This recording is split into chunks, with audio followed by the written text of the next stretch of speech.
Hello. Hi, it's Twi. Hope you guys are doing good. Look at me. I got some like assets set up. Look at me. I got a steering wheel. I got a hat. Hope you guys are doing good. Happy Saturday. Today I felt like doing some Mario Kart for the first time in a while. So we're gonna do some racing. I've been playing a little bit of Mario Kart recently, but it's a bit misleading because I've been playing the old Mario, well, one of the older ones. I've been playing Mario Kart Wii again recently in my free time. It's a game that I grew up with. Feel like it always comes back around to me. But I haven't played the Switch one in a while. I guess there's a newer Switch one too, but I don't have a Switch 2 or money like that, so so I have not gotten Mario Kart World. This is as new as it goes for me. But I figured I'd like to just chill today, do some races. I'm just doing worldwide, so if anybody ends up wanting to join, I got the friend code in the pin message. You can add me up, and you're free to join. Alright, got one. Here we go. Let me come get it. Friend request. Nat. Hello, Daisy. Ooh, I didn't know you could do like. Is that a screenshot, or do they have like a Mario Kart specific profile picture for some of the characters? Because that's pretty cool. I haven't seen that before. Ay. Is that you, Mochi?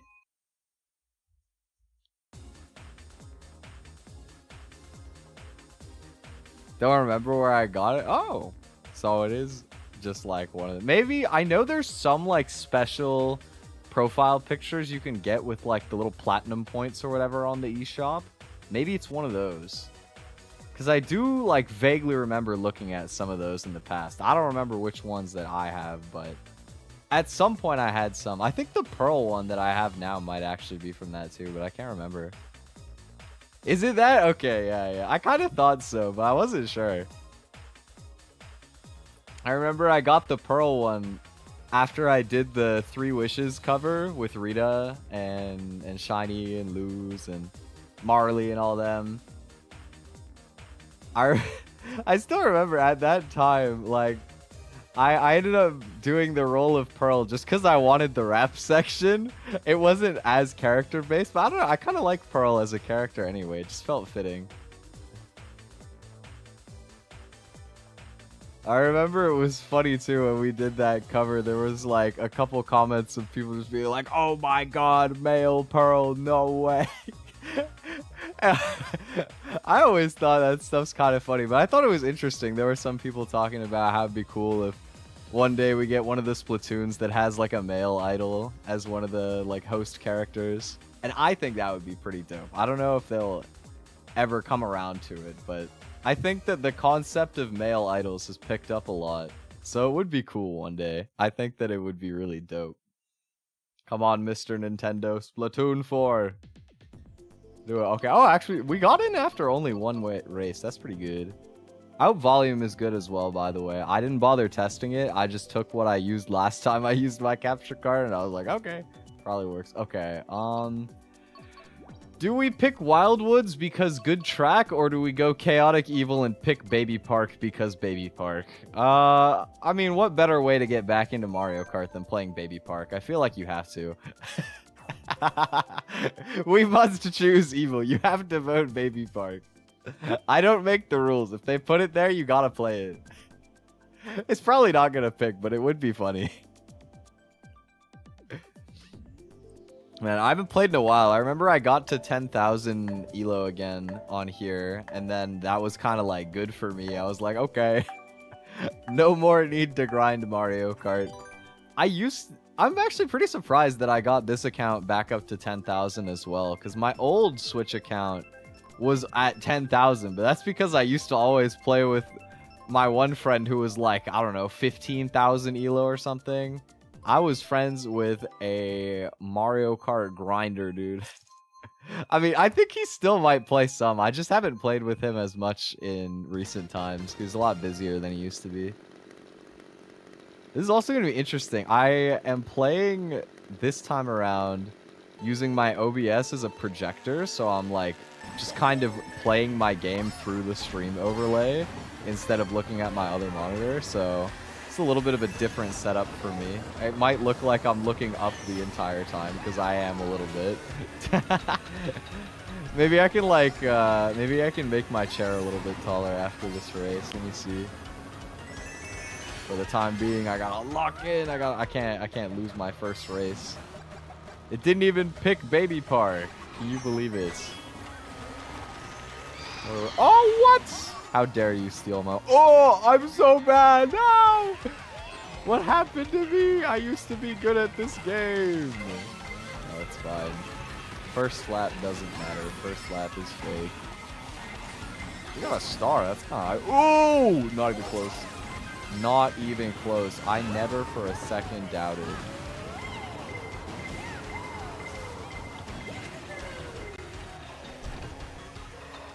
How long do... Oh no! I was about to use that! How dare you! I had a star in there. Oh, I got another star! What? Nah, okay, I'm just gonna use that. Wait, I have 888 and a star in a third place item box? Dude, how far out in front are they? That's ridiculous. Okay, and through everything, I still get hit. That's crazy. Dude, what are these pulls? Bro, Mario Kart 8 is crazy. I'm so used to Mario Kart Wii, where like the items are fixed based on what place you're in. But having items be a distance-based system is nutty. Like, what do you mean I'm in third and I got 888 star, and then it happens again, and I got like star and golden mushroom. That's crazy. Okay, we're reining it in right now. Oh my! How did the bullet go so far? Oh, and the red shell. I'm cooked. It is a little bit Jover. Oh, what was that? Go! Green shells. Okay, well, 6. That is that's a finish of all time. We'll take it. That is the Mario Kart experience. Last second, get hit with a bullet, get hit with a red shell. It all goes away. That's just how it be, bro. Mario Kart giveth and Mario Kart taketh away. That was a fun first race though. I'm like so not used to the item system in this game again. I gotta get a feel for it. I'm sure it'll come back to me. Yeah, you guys want to know something funny? I was a little bit late for stream because I was setting up this stream asset with the wheel and the hat. And if you look closely, the hat is actually kind of scuffed. Like the colors are really messy at the bottom of the white part. And it's because I couldn't figure out how you were supposed to do the blending to change the color of the asset. So I had to just use like the lasso tool and cut it out myself so that I could like color everything but the white part. And I was like, whatever, bro. It's close enough. It's good enough. It's honestly more subtle than I would have thought. I thought I would have gotten a messier cut than I actually did. Because I didn't even bother turning my DPI down. Normally whenever I have to do something like that, I'll like take my mouse and put it as low sensitivity as possible just to try and get the lines straight. But I couldn't be bothered. I was like, whatever. Although my sensitivity is not as high as it used to be. I think I'm usually on, I want to say 800 sensitivity now. Unless it's 1200? No, I think it's 800. I want to say I'm on 800 DPI. I used to use like 1600 DPI. I used to go like really high sensitivity on mouse.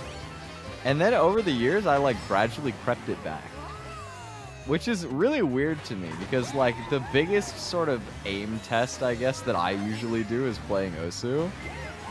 And I always was of the stance that like, I don't understand how anybody can play this game on low sensitivity because you just have to move your mouse so far, like comparatively. I just never understood how you could actually like aim at anything far away. It's kind of the same with shooters and like doing flick shots. it just seems like so hard if you have a really low sensitivity, but the precision is there. So if you can get better at like more physical movement, you have better like your cap is higher, I guess, right? Like you can get it more precise. And I guess I just got more tolerant of doing that over time. I don't know. I don't really know what happened, but it came to me. And now I don't know how I ever used to be on like 1600 DPI all the time, because it's really sensitive, you know? I don't know how I used to ever play anything aim related while having my cursor just go like flying over the tiniest movement.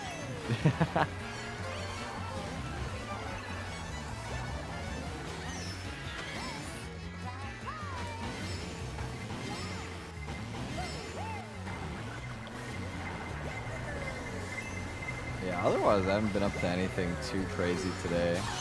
Today's been some kind of administrative stuff. I sent an email. I wrote to a couple artists. Oh no! Oh my, I'm gonna get last. What a race. I'm the GOAT. Oh, psych? Rude. It wasn't last though, it was 11th. My points! Wow! Yeah, okay, it's fine, it's fine. We'll win them back, we'll win them back. Next race, first place. Next race, we win these. I would never go on a losing streak. I don't do that. Oh, I didn't even...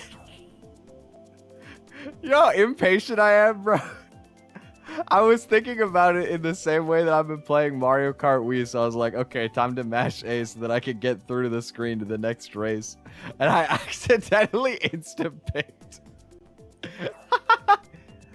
Hey, you know, I like Music Park, though, so that works for me. Music Park and Thwomp Ruins, I like both. Waluigi Stadium is like one of my least favorite tracks ever. I'm just glad that I didn't accidentally insta-pick that. I don't know. I don't like the way that track drives. It just doesn't feel satisfying to me. I don't think that I have like a clear, tangible reason that I don't like it. I just don't. Waluigi Pinball, on the other hand, that's a banger, bro.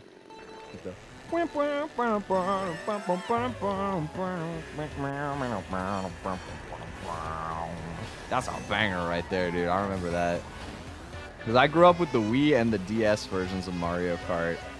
And I honestly don't remember a lot about Mario Kart DS, but Waluigi Pinball, everybody remembers Waluigi Pinball. It's just like one of the most iconic tracks ever. Like, if you have to think about the most iconic Mario Kart track, and you're not allowed to pick Rainbow Road, or I guess any of the Mario, like, circuit-type tracks, I think the most iconic individual one has to be Waluigi Pinball. It's just too good. Everybody knows it. You know, Mario Kart DS had, like, the little missions mode that I thought was cool as well. I heard they kind of brought that back for Mario Kart World. I don't really know, because I didn't look into the game too much. There was a while where I was like, I don't want to spoil myself on the game so that I can enjoy it when I play it. And then I realized that the Switch 2 was a much less appealing buy than I thought it was going to be. And so I never actually got a Switch 2. I remember, dude, I was so confident I was going to buy a Switch 2 because I loved the Switch. I still do love the Switch. So I was like, Switch 2, I'm all over that. Just for the performance upgrade, honestly. Like, aside from wanting new games.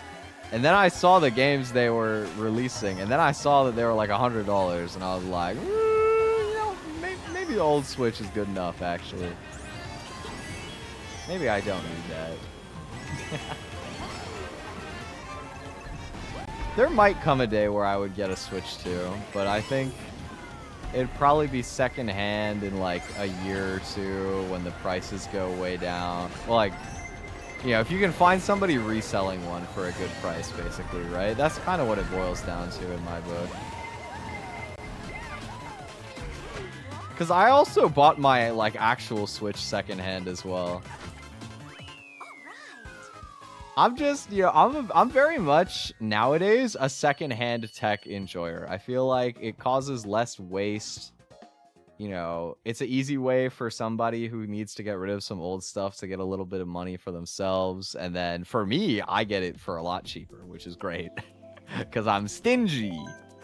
So I'm always happy. I got like one of my last 2 microphones I bought secondhand. Bought my console secondhand. I bought actually 2 of my 3 last microphones I got secondhand. I feel like there's more stuff, like something else like semi recently that I bought secondhand as well. I don't remember, but it's cool. It's always scary. I've never had anything bad happen like meeting up with somebody off of like any of the Facebook marketplace or stuff like that, like the other services that are basically just the same thing. But it is always low-key scary. You're always going into it like, I hope I don't get jumped right now. Nobody I've ever known or myself has ever actually been jumped for doing this, but like you never know, right? You never truly know. Oh, I bought my monitor. That's the other thing that I got secondhand, which was a crazy deal. I got my monitor at like such an absurd price, dude. You guys have no idea. I was shopping around for a 240 hertz monitor because I've been on 60 for the longest time. The funniest thing is that I've had a 144 hertz monitor for over 5 years, but it only supports 144 through DVI, which like DVI is really outdated for like what kind of wires you can use. And so I didn't have a DVI port on my graphics card, which means that I had to run it through display. I don't even remember if it was DisplayPort or if it was just HDMI. I think it might have just been an HDMI wire. Basically, I could only run it at 60 hertz, right? The HDMI didn't go up to 144. It only went up to 60. So I thought that I was on 144 for like 5 years when I was just on 60 the whole time anyway. So last year I finally upgraded to a 240 and I ended up getting one with nicer color like paneling as well. I don't remember if it's like I think it was like IP something, like IPA or IPC or I don't know if either of those are right. I feel like they're not, but I got one of the nicer ones anyway with better colors. And I ended up getting this monitor for like I think it was about a quarter of what it was retailing for. It was a crazy steal. I paid like, I want to say less than $100 for a monitor that normally goes for like over $300. It was a wicked steal. It was just some guy that was about to move. He had like a really nice gaming setup. I don't know why he didn't want to keep the monitor, honestly, unless he was selling the PC too. I have no idea, but I got it on a crazy price. Ooh, third. Okay, first decent finish of the night. Pause. There we go. Starting to get it back a little bit. Also, hello, Nira. Welcome. Not missing much. I'm assuming the Switch too. Yeah, I mean, I remember I watched the last Direct, and it was a Nintendo Direct of all time for sure. I don't know, man. Like, there was some stuff that looked interesting. I really liked the little spin-off game for Pokemon where you play as a Ditto and you can like build a village and copy the abilities of all the other Pokemon in your village. I don't remember exactly what it was called. It was like some spin of Pokemon in Utopia, like Pokopia or something. I don't remember. But that one looked really cool. It gave like Animal Crossing vibes, and I'm a huge Pokemon fan, so I was like, oh, that looks really cute. But I mean, that's not enough for me to buy a Switch 2. Let me keep it a buck, you know. That's nowhere near what I would need to start considering a Switch 2, I feel like. Legend ZA looked kind of interesting as well, but I think it falls into the same boat that a lot of modern Nintendo games, which is like, the games are good. They're not like insanely good, but they're like fun, right? But they're really short nowadays. Like, you're paying $100 for a game that's got maybe like 20 hours of gameplay in it, if that even. And that's not, like, completely unjustifiable, but if it's not, like, a really good 20 hours... I mean, there's just a lot of games that I could get that out of for a lot less money nowadays. And that's before you factor in having to spend, like, $500 on a console just as, like, a entry barrier. It's just becoming harder to justify, I guess. Which kind of sucks, because, I mean, definitely are still games that are interesting to me, but when you have to factor in also buying the console, I just can't justify it for myself. Plus, to everyone who's not gotten a Switch 2 on launch day, unless you want to play Soul Calibur on the GameCube NSO like I did. Soul Calibur, I feel like... do you not get the GameCube stuff on Nintendo Switch Online normally? I thought you got to do that. Because I remember I had a friend who was speedrunning Mario 64 on the Switch. Just like the regular one. But maybe it's not like all the games. I have no idea. I haven't dabbled as much with like the more retro stuff with NSO. So I'm not like super familiar.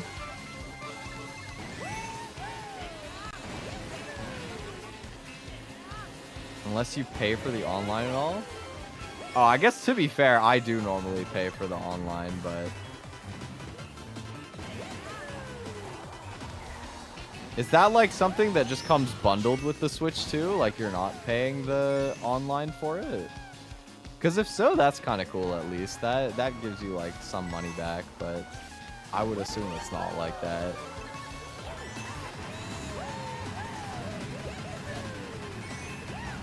Oh, I missed a shortcut. Wait, I'm in like 9th, dude. I suck. 07? It's not. I don't know why I'm like, oh, 7? Like, that's good. Only -4, though. Oh, this is a pretty hard lobby. Dude, there's a guy who's 24,000 and a different guy who's 20,000. These guys are sweats. I'm in a stacked worldwide right now. Holy. That's crazy. Yo, DK Summit. I love DK Summit. Not sure if GameCube stuff is even on Switch 1. Seems like a Switch 2 exclusive. Oh. Maybe it depends which games. Because Oh, wait. Oh, what am I saying, bro? I'm thinking of Nintendo 64.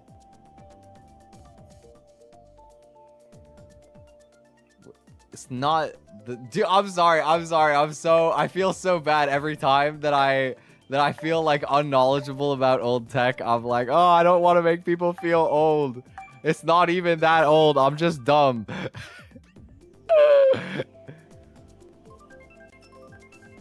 Yes, Nintendo 64 is... I was gonna say, there's no way they're not separate, right? Yeah. GameCube is like a fair bit older, no? Or wait, is it newer?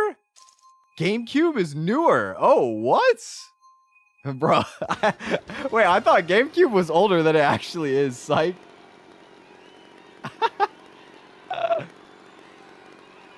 I have like a really weird knowledge of some of Nintendo's older consoles in the sense that... So I grew up with like the Wii and the DS. That was like my era, sort of, right?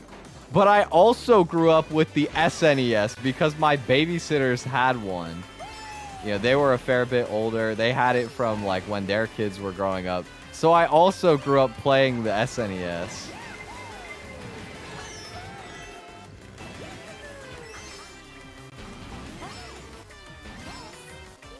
Now I feel my bones crumbling. No, I'm sorry. I didn't mean it.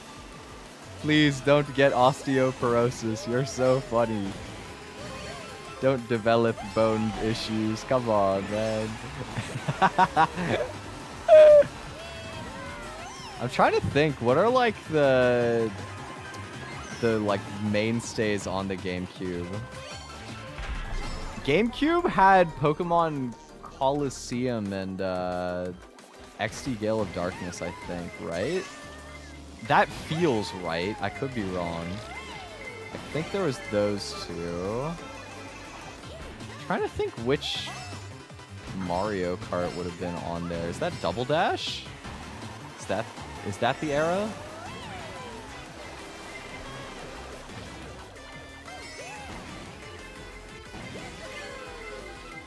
I never had a GameCube.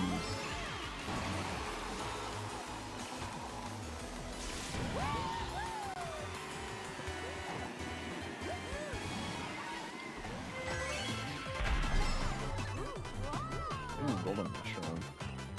Okay. Oh, what?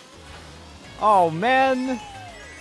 On the Wii, you get a shock dodge if you're in the cannon. I guess that doesn't happen on this one.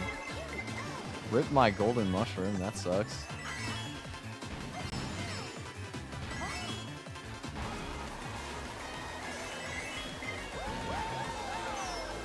Okay.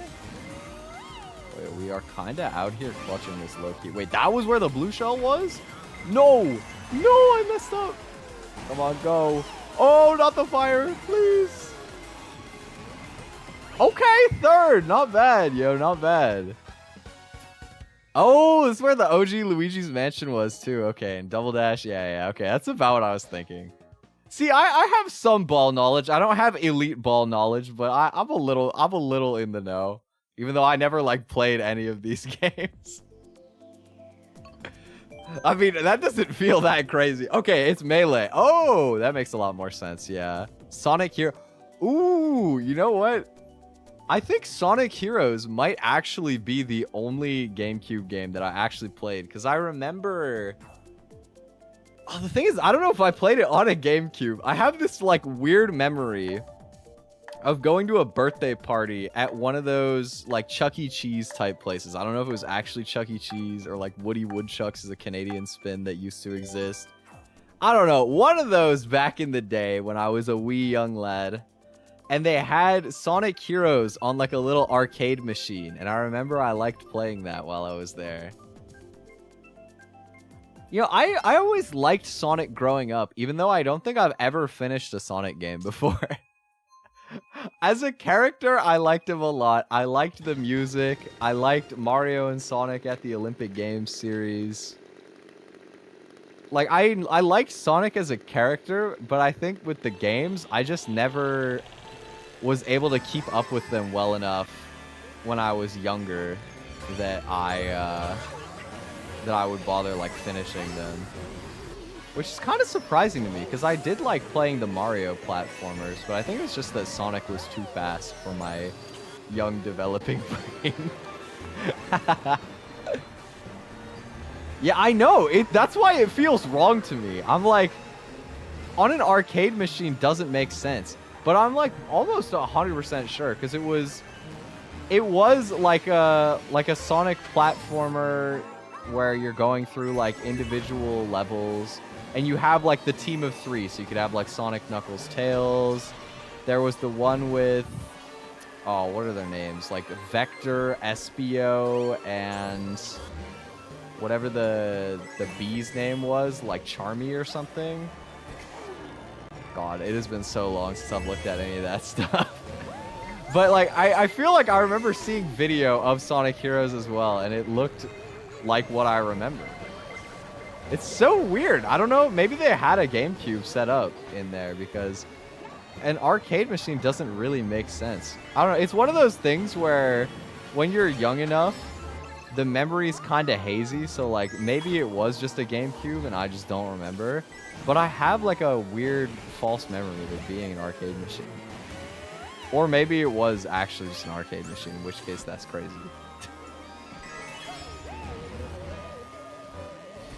Snipe. Did not work. Had to try though. For the culture.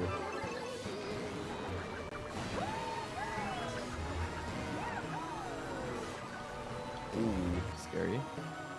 Okay, I think this might connect. No! Punished for throwing mine. Oh my. No, man. It was going so well. It was going so well.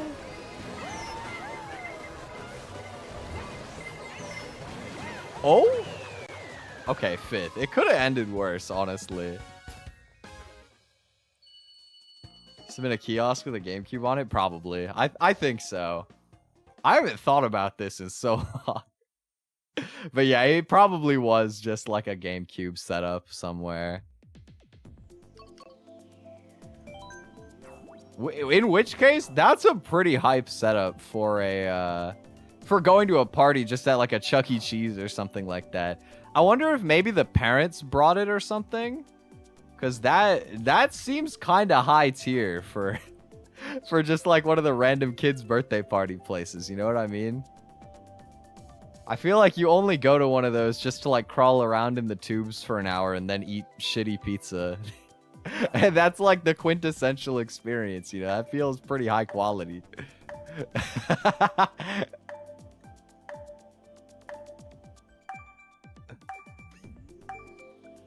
Low-key, I feel like those were kind of sick as a kid, though. Like, if you were to offer me a chance to go into one of those play places as an adult and have it be, like, empty, like there's no kids in there or anything, I probably would. Like, I feel like it'd be kind of fun to just climb around in there again.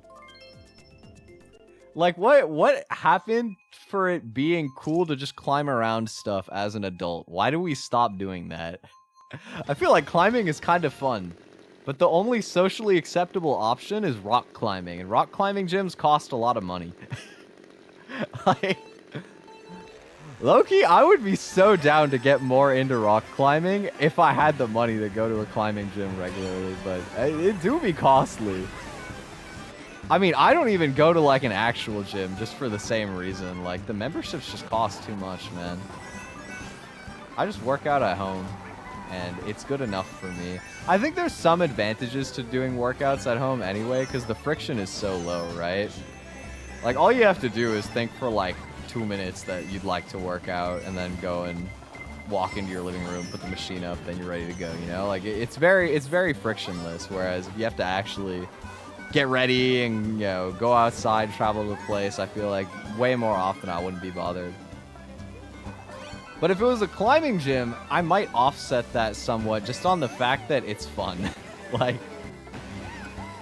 I don't know. Working out, you feel good after, but it's not like an exciting premise per se.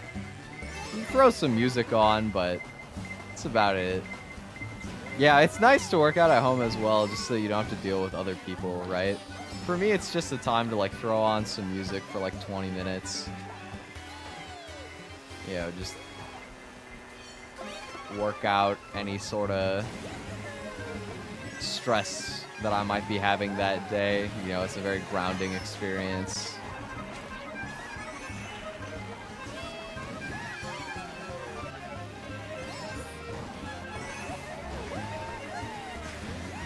Oh my, I don't know how to get hit there. Go! Come on, decent finish, please. 5th. I'll take it. Not bad, honestly. These lobbies are hard. I'm still gaining plus 15 for 5th place.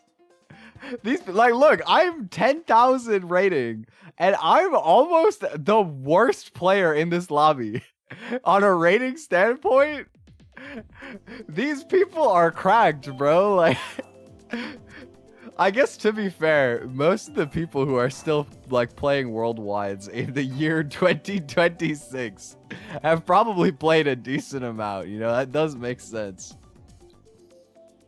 Maybe want to pull out the weights earlier in the year? Yeah, you should.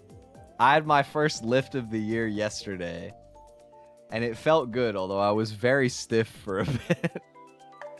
Because I hadn't worked out in like 2 weeks, you know, the normal place where we put out the exercise machine in my living room, we had the Christmas tree like hogging that space, so we had to put it away. And so I didn't do any lifting over the holidays. So I went back in yesterday and I did everything full weight, full reps from my usual, except I went to failure on one because I was too tired. And I was like, oh, I definitely am going to need a rest day tomorrow more than usual. Which, to be fair, I'm not actually sore today. A little stiff if I, like, move the wrong way, but I don't feel actively sore, which is nice. So we can still push it more. I'll be back lifting again tomorrow, I'm sure.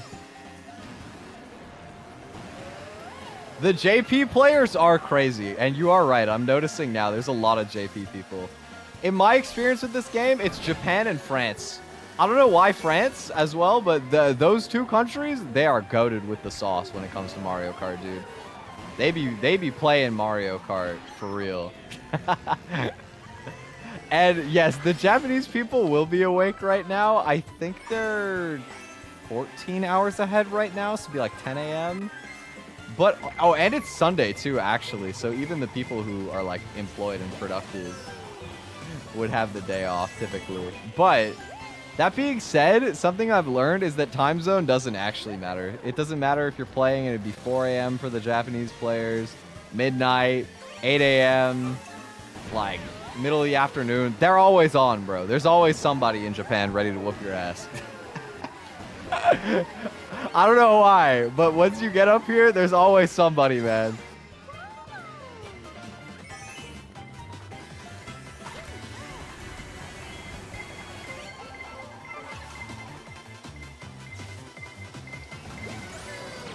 Ah! How dare you? Oh my god, how is there always a star behind me? Oh! That's messed up. Okay, wait, golden mushroom? Maybe there is okay, no. You know, I wasn't even excited. I wasn't even mildly interested in the possibility. Oh, I hit the wall too. I'm so washed. Man, I miss having Inside Drift be OP so much. Like, Inside Drift, I guess it exists in Mario Kart 8, but it doesn't feel good. On the Wii, it's like so unbelievably busted. I gotta do a Mario Kart Wii stream one of these days, man. I know that there's still custom servers being run, so if I can download them again, I probably have like a insane update because I haven't tried using it in years, but I do want to try it. I want to see if there's people actually still playing Mario Kart Wii online in 2026. Because if so, that's awesome, dude. That's so sick if true. I think there probably is. Because, like, Mario Kart Wii is uniquely broken in a way that none of the other Mario Karts are, and I feel like none of them have actually replicated the experience that you get playing that one. It's just so... There's something really fun about the way that it's broken. Friend of mine's on those servers frequently. Really? That's super dope. I used to have one friend who would play with me sometimes on the online servers. We didn't play a ton of times, but we played a few times. I remember he was the one that kind of put me on game to get a like a Wii Classic controller so that I could actually steer well and like learn some of the shortcuts. It was that friend, and also I used to like watching TWD98 a lot on YouTube. Troy. Any real Mario Karters will know when you speak the goat name. I mean, honestly, I had a stint last year, I think, actually. It was either last year or 2024. I don't remember which. I think it was last year. He had, like, a couple knockout, like, tournaments that I ended up binge-watching the videos for, either while I was sick or, I don't know. There was just some point where I was super binging them, and it ended up being, like, one of my most watched channels, even though I only watched them for, like, a couple weeks, just because of how hard I binged in those couple weeks, which I thought was really funny.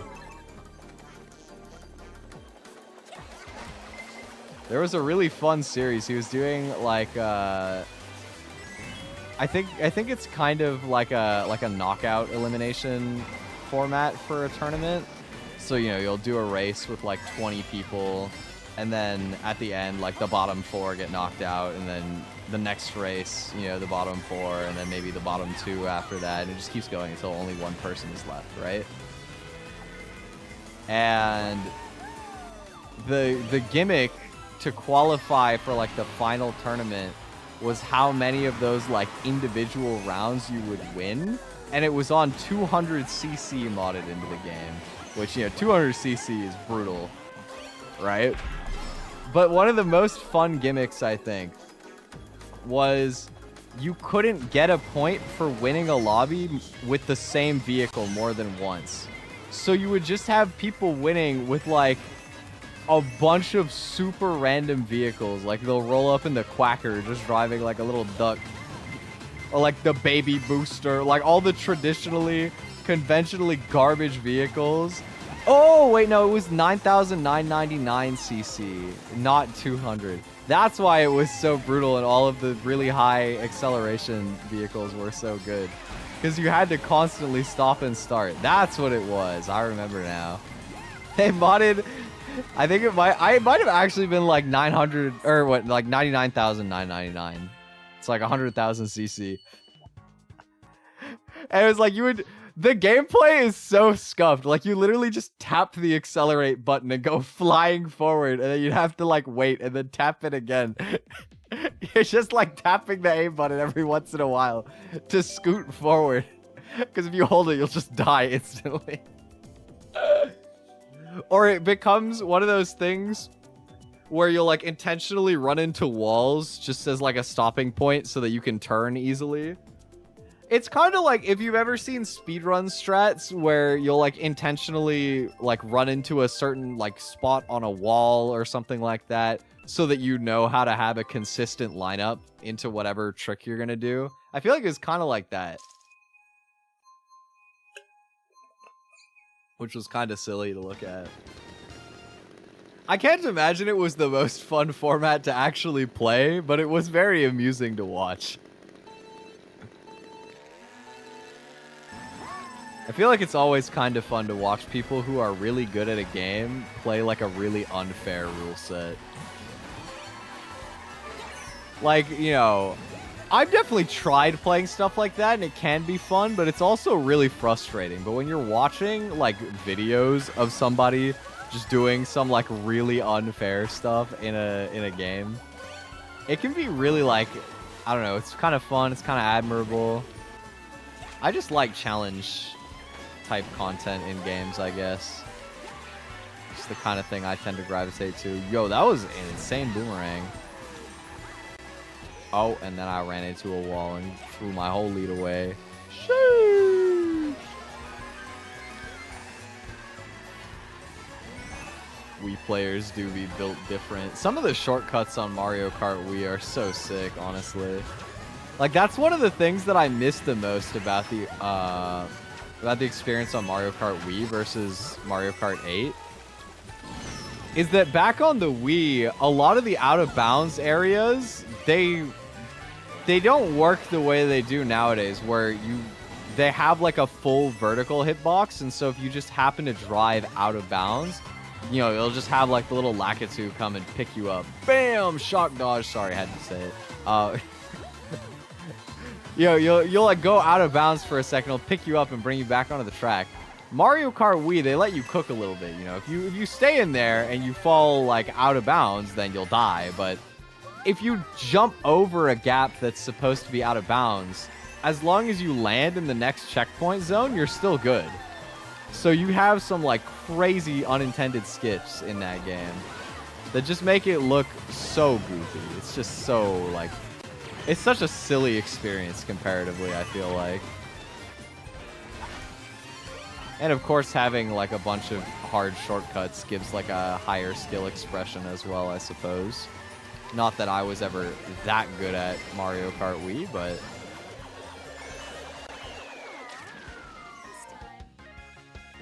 Mario Kart Wii walked so Mario Kart World can run. Low-key, that's actually super true.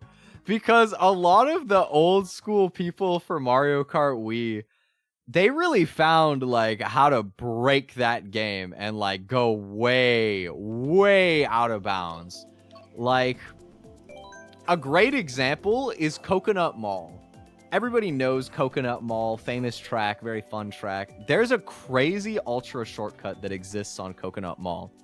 So the first thing that you need to know about like Mario Kart Wii shortcutting is that the map is divided into checkpoints. So you might have like, let's say 5 checkpoints. Checkpoint 1, 2, 3, 4, 5. Once you drive through a certain zone, you like cross over into the next one. The interesting thing about Mario Kart Wii is that you for some reason, it doesn't only let you go forward 1. It lets you go forward or backwards 1. If you go forward like 2, so if you skip from checkpoint 1 to 3, it won't update. It can't process that, and so your lap won't count, right? You get across the line, and you stay on the same lap until you pass through point 2, then 3, 4, 5, and then your lap will count, right? But interestingly, for some reason, if you go from checkpoint 1 to checkpoint 5 and then cross the line, it also works.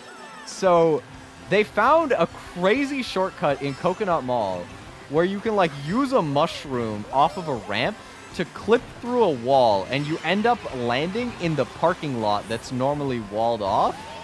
And if you drive in a circle in that parking lot, you will hit checkpoint 5 and then checkpoint 1. So you can just drive three loops through the parking lot and complete the race. And you only can find that after randomly clipping through like 2 walls with a mushroom off of a ramp. And that's just like the epitome of what the shortcuts are like in that game. They are so silly. It's so funny. Or like one of the other funny ones is on Grumble Volcano. The time trial strat for it is really silly. Basically, the first thing you do is you turn around and die. You immediately drive backwards into the lava. And when you respawn, it puts you like on this little elevated piece of ground with a ramp that you would normally just jump forward and go to the finish line, right? And what you can do is you can actually jump off of that ramp onto a random rock in the background that again for some reason has checkpoint 1 and 5 on it, and you just drive around the rock 3 times and you finish the time trial in like 20 seconds. It's really silly. There are just such wacky shortcuts on Mario Kart Wii. In some ways you have to wonder how none of the like beta testers found any of it, and on the other hand, it's like thank God none of the beta testers figured this out because it's so much more fun. Please, come on! No, oh wait, yeah, please, did I win? Did I finally get one in this lobby? It says for yeah, baby! Woo! I actually won a race. Oh my God, finally, that was actually like a photo finish, dude. Holy. I thought that I wasn't going to get it. I thought I was going to get, like... It looked like first on my screen, but on the server it'd be second. That was so close. Also, hello, Kona. Welcome. Hope you're doing good. Probably the beta testers played about as normal as possible. That's true. That's true. You know what, though? You know what one of the weirdest things about Mario Kart Wii is to me? Is that if you play the time trials, you know how they'll have like the fast staff ghost records where they have all the Nintendo employees that you can try and beat their times? Some of them are just bad. Like, some of them you get to the expert ghosts and, you know, even without a shortcut, you can beat them by like, I don't know, maybe 10 seconds, 15 seconds if you're like on the worst cases, right? Some of them are just slow. But then some of them are like actually really good at the game. Like every time I make a new license and play through the game, I'll be doing the time trial for Moo Moo Meadows, literally the second track in the game, one of the most basic tracks there is. I don't think I've ever beaten him by more than 1 second. I think I've always beaten him by less than 1 second.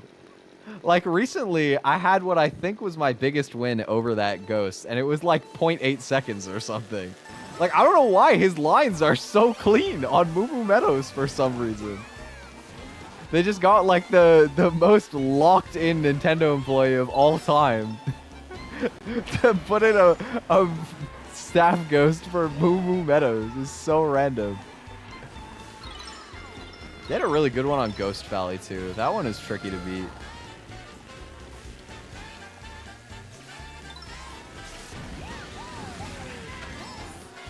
I always just find it funny, like, how big the gap was.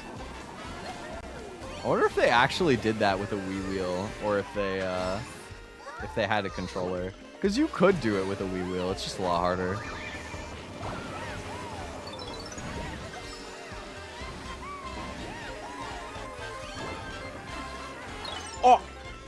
How dare you? That guy pushed me in.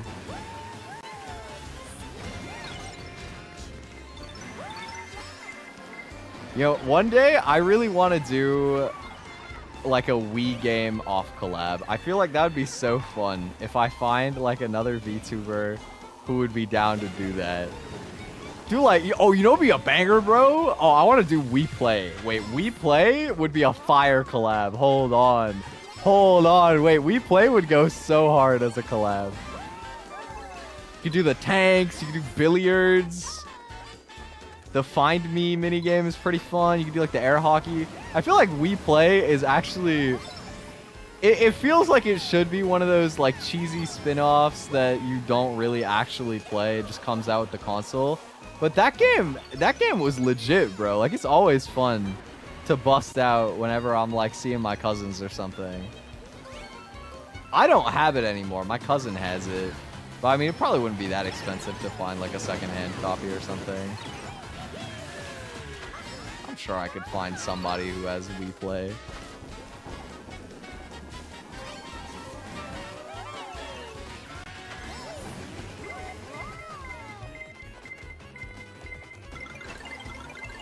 Yeah, I don't know. I feel like they don't make like console gimmick games the same they used to, man. It's like you look back in the day, we got like Wii Sports, Wii Party, Wii Play, like all good games. Even like Wii Music, you know, the replayability isn't really there. But when I was a kid, I thought Wii Music was sick. You know, like as in hindsight, especially having done actual music stuff for a while, you know, shaking the Wii remote to make them play to the song, and then you spam it and they go like, and they just spam notes. You're like, it's not actually anything that crazy. But as a kid, you know, like you go on there and you get to pretend that you're building out like a whole band of your Miis, and you're playing the drums, you're playing the guitar, you got a singer, you got a trumpet, you know, you got a guy who's like a dog for some reason, just going like, ruff, ruff, ruff, ruff, ruff, ruff, ruff, ruff. Like, you know, like, it was kind of hype back in the day, you know? And then nowadays, like, I guess 1-2 Switch didn't look too bad. I never played it. It looked decent. Definitely not the same replayability, but it seemed kind of interesting. But wasn't the Switch 2 one literally just like basically like a tutorial for like the console, and that's just kind of it? Like, it didn't even look like much of a game, honestly. The KK slider stand-in, true! They had a cat one as well for Wii Music, I remember as well. Where you could like meow to the music. Yeah, tutorial they call it. Exactly, right? It's like, here, pay us like $60 for a tutorial. Like, bruh. What happened, man? Oh, is it only 20? Okay, I thought it was more than that. But I mean, even then, that's still not, like, acceptable. You know what I mean? Like, at the end of the day, it's not even, like, gameplay, really. But I do feel like most gaming companies that I used to like are just, they're just kind of slimy nowadays, you know? Like, I don't know. I think that the gaming industry kind of fell off in a lot of ways. The indie developers are still doing it good, but a lot of the good developers from, like, I don't know, 10, 15, 20 years ago, feels like they got too greedy. I don't know what I'm doing. I got stuck. Oh! And I'm getting sauced right now. I am in the mix of it. It was going good until it wasn't. Okay, that's decent though. We can make this work.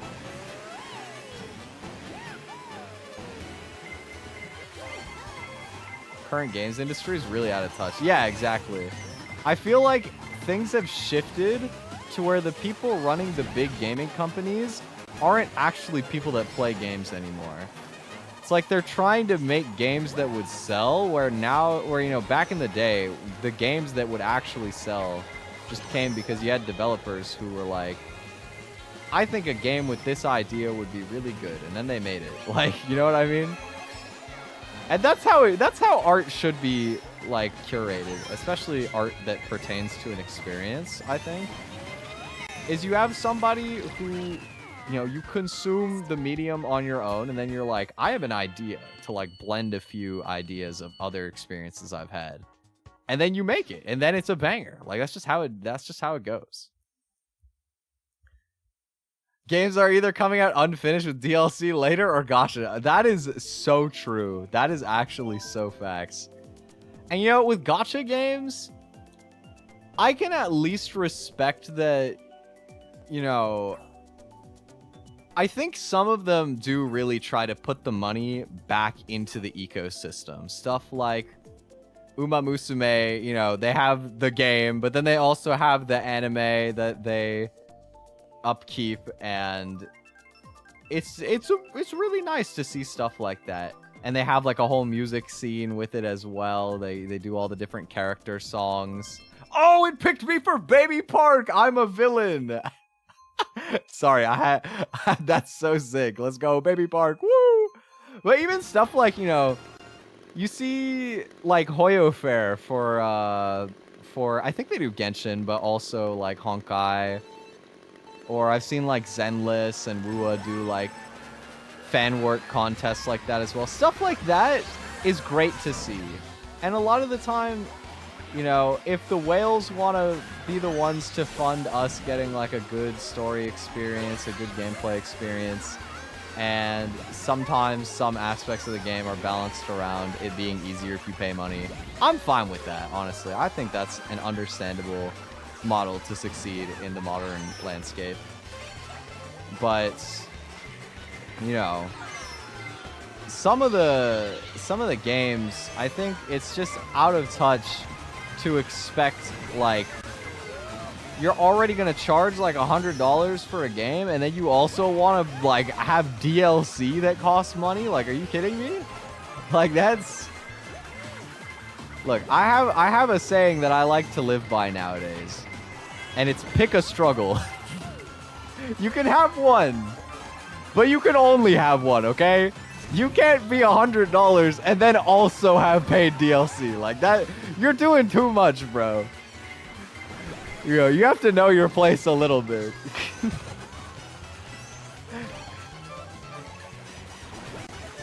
Okay, I've been karmically punished for choosing Baby Park. I believe I got last place. I deserve that. My bad. Hey, you know what? It was fun, though. You always gotta pick Baby Park if it comes to you. Ooh, Animal Crossing. Bang. See, the PS2 GameCube era creativity reigned. Yeah, I mean, honestly, I think that there was a lot of creative titles that came out until probably around, like...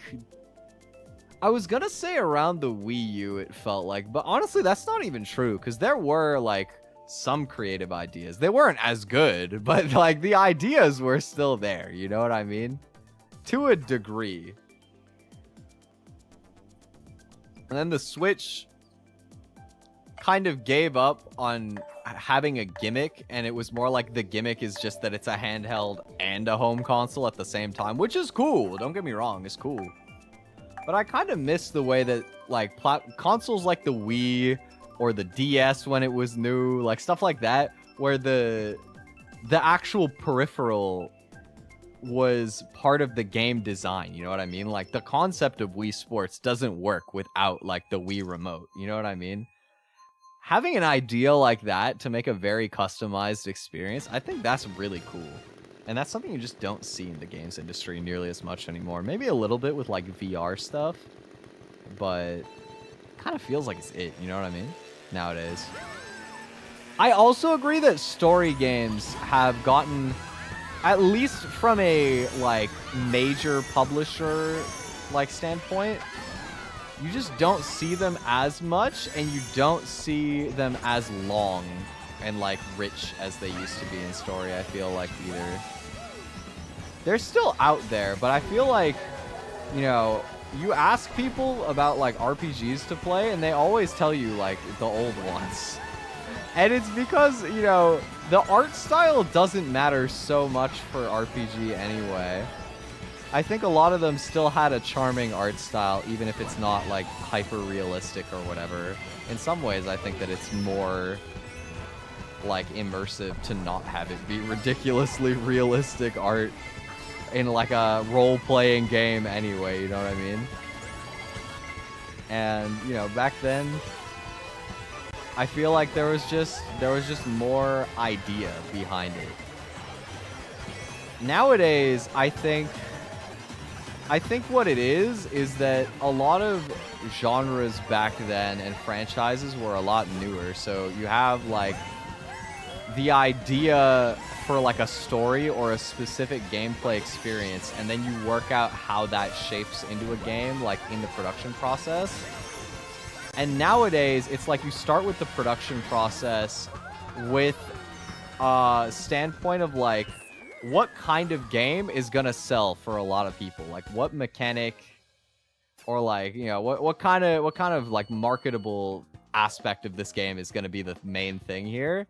And then you try to build a game around that instead of like picking the experience aspect. It's like, how are we gonna sell this? You know what I mean? I think.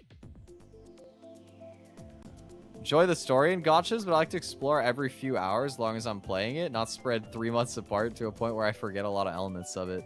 I think that is the way to play it with the gachas, and I think they know that too. Like, I was really enjoying Honkai Star Rail for the story. I haven't touched it in like a year. Mostly because, I don't know, a little bit of my, like, deeper immersion, I guess, kind of just faded. And I was still interested in the story, but I put it down for a bit, and it felt kind of hard to pick up where I left off. But I also think that when I got really into Honkai, I wasn't, like, as into any of my other kind of games that I play cyclically. And that's the issue with gachas, is they're very, like, time-consuming, you know? The model is that you either pay money or pay time, but it's not actually like that, because it's not fun even if you pay money if you don't put the time in. So the model is that you pay time, and then if they really get you, you also pay money. But, you know, it's just, it's a lot. Now, I say that. I have been regularly playing Uma Musume for most of the time since it launched, if I'm being super for real. I'm not, like, as committed anymore. Like, I don't really care about getting my dailies all the time on Uma anymore. If I feel like playing, I'll go on. If I don't, then I won't. And I think that's the way to play it, right? Because you shouldn't feel guilt-tripped by a game, which you're supposed to be playing for fun, to have to, you know, log in and, you know, do some menial tasks just for the sake of it. Like, you know, at the end of the day, you're playing a game as a hobby. Like, it shouldn't be, like, lifestyle defining like that. But I do appreciate the way that I think they've been keeping story games relevant in, like, the modern gaming era. It is how they get you. They make you feel obligated to hop on every day. I feel like that's part of how you end up in a position where you're willing to whale as well, right? Is the fact that they designed the game in such a way that you're gonna end up playing it, like, pretty much every day. It's like a very routine part of your life. Which, to be fair, if you are enjoying that routine, that's a great reason to financially support a piece of entertainment anyway. But it's still one of those things that's interesting, right? Because it's harder to go halfway with them.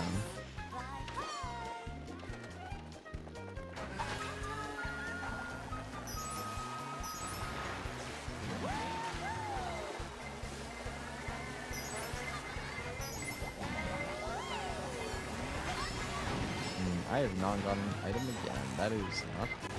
Ah! Why do you have to pull the red shell, man? That's so rude. My run! No! Oh, I didn't get last. I thought I was going to get last. I'll take it. Don't want to be obligated sometimes, but I accidentally wired myself. I mean, yeah. I mean, I've been in that position. I've definitely had times where I ended up being really frustrated with myself because I had like work projects that I wanted to be prioritizing, and I would find myself procrastinating because I just impulsively felt the need to play Uma Musume. I just hop on and be like I'll wake up and it'd be like, I don't know, it could just be like 11 or 12. I could actually be up at a good hour, and immediately I'd be like, oh, my borrows are up. I can do my 3 daily runs. And it's like, that's like 2 hours of gaming instantly to start my day. That's not a healthy way to start my morning. You know what I mean? But, you know, sometimes you find yourself slipping into the pattern. It's not like it's always Uma Musume. That can go for anything that's like a hobby or like a form of entertainment. It's just about balancing it. As long as you have like the self-discipline to use it in a way that is like healthy for you, I think it's great. But it does take some like intention and practice sometimes. More of a dolphin than a whale. I think that that's fair as well. I like that there's the nuance of having terms like dolphin now as well. Because nobody used to say dolphin. Everybody used to just, you know, you're free to play or you're a whale. I feel like, you know. I think that if I was still, like, formally employed, there would be a universe where I would be a dolphin. But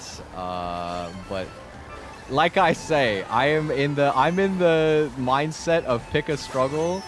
And when it comes to finances, I've decided that I like making music, and so that is my struggle.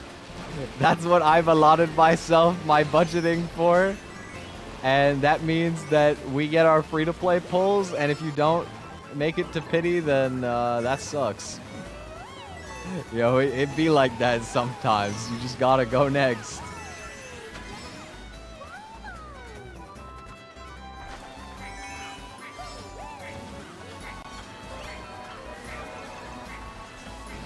But I also think that, like, depending on your spending, it's not, like, even that crazy to be a dolphin, if you want to put it that way.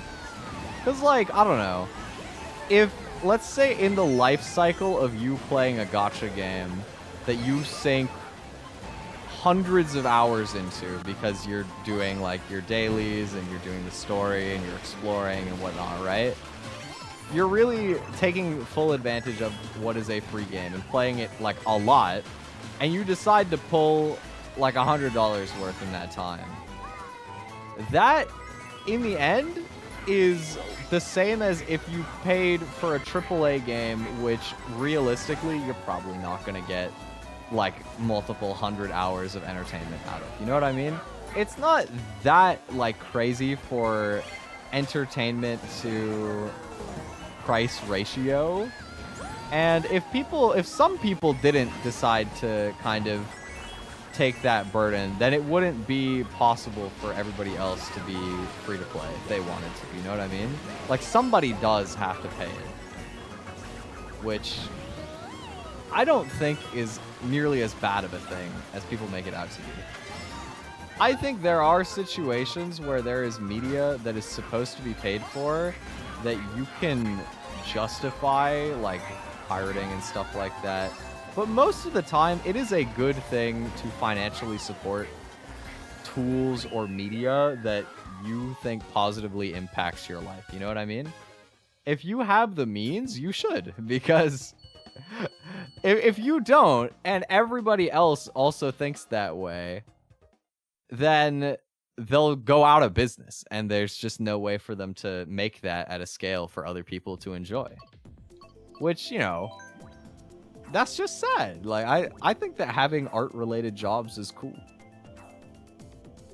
I mean, I don't think you would ever find a VTuber who doesn't have that take, but, you know, I think this is probably the one medium where you could guarantee that people will understand that take.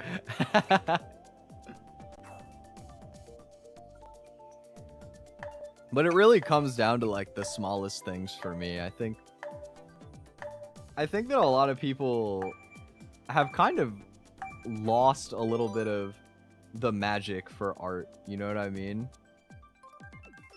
Like, I remember this year I went to my family's Christmas party, and they had an AI-generated campfire video playing in the living room. And it just felt so soulless to me, you know what I mean? Like, even just like a nice cinematically lighted YouTube video of like a real campfire has like intention.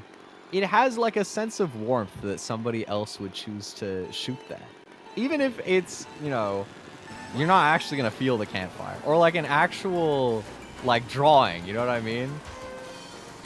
But to them, you know, my family's old. They're like boomers. They don't get it, right? They don't understand the nuance of why AI art is bad. And so they're like, you know, like, oh, we can change it, cool. And then like they just go to put on a different one. Like they had like a different one and had like an AI generated Santa Claus with some like reindeer on a sled. And it just felt so like lifeless to look at. And it's kind of weird to me where the mental disconnect is for being okay with AI generated art like that. But you'll look around in like their house and they've got like little like decorative ornaments, maybe, you know, I unironically live, laugh, love sign on the wall, like, you know, painting on the wall. Like she clearly likes to decorate and get like artistic stuff to put around her house. So in some ways, it's just really surprising to me that, you know, you can appreciate like the little stuff like that, but you don't think about like how generative AI is just like, I don't know, it takes away from being able to see somebody's expression of, you know, how did I feel when I sat by the campfire? How do I want to bring that, or like, sorry, not a campfire, like a fireplace or whatever. How do I bring that through this video so that I can create that like aesthetic, you know, having like the little crackling noises and the warm lighting and the nice like proximity and everything. There's lots of stuff, you know what I mean? As an artist, I had to walk my mom through the cons of the Gen AI rise, and oh yeah, I mean, I don't know how much they've internalized it because I don't think that like they super care, but I talked to my dad a decent amount about my VTubing and working with artists and stuff like that. And you know, I've had to kind of, had to is a strong word. It's not like he's using Gen AI for anything. He doesn't care. But you know, I've like talked to him a little bit about, you know, kind of some of the nuances of how it's like affecting our industry. And it's interesting because he has a different perspective on it as well. He reads a lot, and he likes to read off of some more indie platforms, stuff like Royal Road and like Patreon and stuff like that, right? And he's seen some like both AI generated writing that has like come up, and also people who use AI to like sort of do their editing. So I guess, you know, like doing your writing and then throwing it into ChatGPT to clean it or whatever, right? And I think that it's actually really nice to speak to somebody who maybe doesn't understand the nuances of how it affects like, you know, traditional art and digital art or like music and stuff like that, but they can understand it through writing. Because I think that realistically, almost everybody engages with art in one medium or another. And I think that it's weird that, you know, a lot of people don't really understand that they all suffer the same way from using stuff like that. You know, in the same way that the background artists that you don't care about particularly are gonna end up out of work if we completely normalized using AI to generate the backgrounds for illustrations. You know, if we had all the carpenters suddenly start, you know, they wanted to make the live, laugh, love sign and they AI generate the design for it instead of getting somebody to make the design that they're gonna carve onto it, well, then the people can't, you know, make those anymore. Like, it's just gonna, you're just gonna have like the slop signs where your font is like two of the letters are morphing into each other and it just looks kind of uncanny valley the whole time. I think it's like low-key worse with home decorations too, because it's just there the whole time. You know what I mean? Like, that was one of the weirdest things for me. Or I guess it was like triggering in a way. Is most of the time, if I see Gen AI, it's kind of like a ignore it, move on. You know, if I really care, like block it and ignore it, whatever. You know, maybe I'll be like watching a channel and I think it's interesting, and then I see they use Gen AI and it's like, okay, I'm just gonna say don't recommend me this channel, move on, right? Whatever. But when it's like in the room with you, it's like I just keep seeing it and it just annoys me. You know what I mean? Because the whole time I was like, I don't want to be that guy. Come to the family Christmas in front of everyone and be like, this AI generated garbage, you know, is just like, it's so ugly. You know, they're stealing from real artists, whatever, right? Because at the end of the day, they don't understand all the problems with it. They don't really care. They just wanted to put a fireplace on the TV, and they know that AI is like a bad thing that's kind of cool or whatever. Because that's the way it's marketed, especially if you don't engage with any of the actual artists who will quickly show you that it is not all that. You know what I mean? But I think it would be nice next time I get like a more one-on-one opportunity to see those like older family members to tell them a little bit, you know, educate them. Maybe they'll come out of it with more appreciation. Okay, AI bros are always just like coping though. Like that's a whole different thing, you know what I mean? Not perfected yet. Like yeah, exactly, you know. At the end of the day, even if it found a way to actually look really good and like seamless, because it is getting harder to tell in some instances nowadays. Part of the thing about it is that AI doesn't have a story to tell. It doesn't have a vision. It just like algorithmically determines what is the like most well-received thing that it can output, and then it like optimizes for that score. That's all it is, you know? Like there will never be a deeper meaning to a picture drawn by an AI, you know? Like, well, quote unquote drawn, but you know, even if you want to say like generated or whatever, right? There will never be a deeper story. There will never be like an inspiration. It's just the inspiration is that what it put out gave it the most amount of points. You know, gave it the most brownie points. Let it put its hand and snatch up as much out of the cookie jar as it's able to.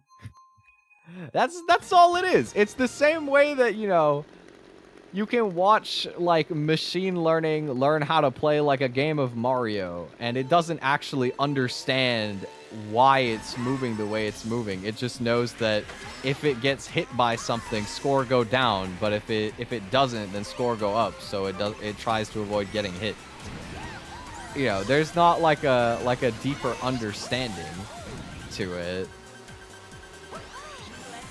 But it's obviously it's a lot worse with generative AI because it's actually like stealing opportunities from regular skilled people. But I think it's just a nuance that a lot of people who don't directly engage with artists and like some form of creative expression, they fundamentally don't understand it. You know what I mean? Although I think that the way that AI does that is kind of concerning, like, even in a non-art context. Like, have you guys ever read about AI-induced psychosis? Because that's an insane thing that exists now, like... I remember I was having this conversation with one of my friends the other day. And I sent him a video about it.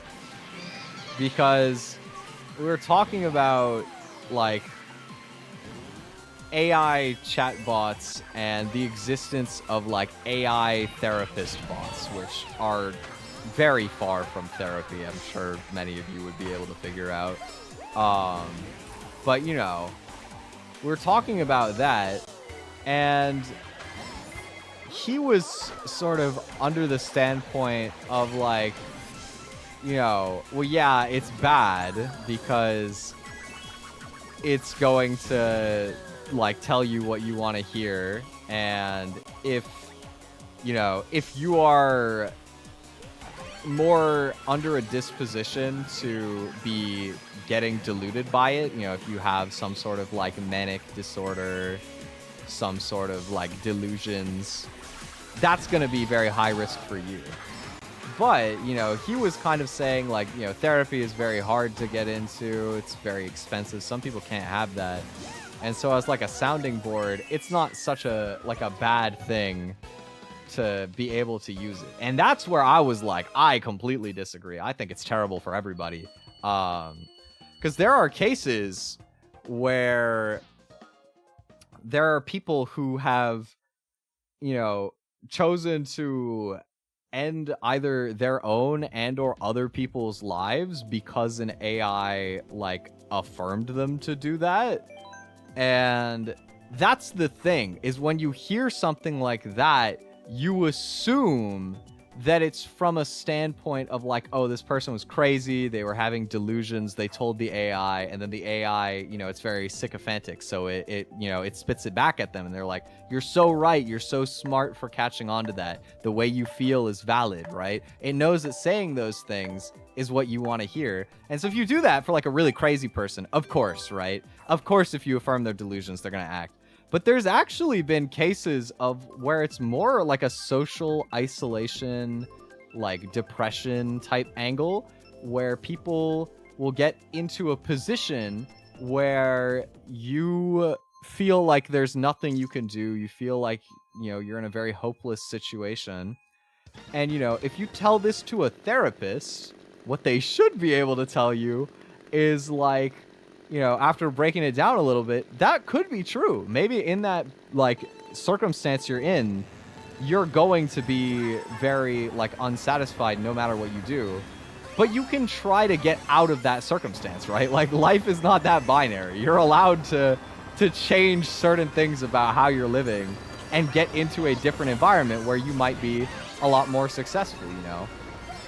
In my case, I was very depressed when I was a student. I was good at school, but I hated school. I really didn't like being in school.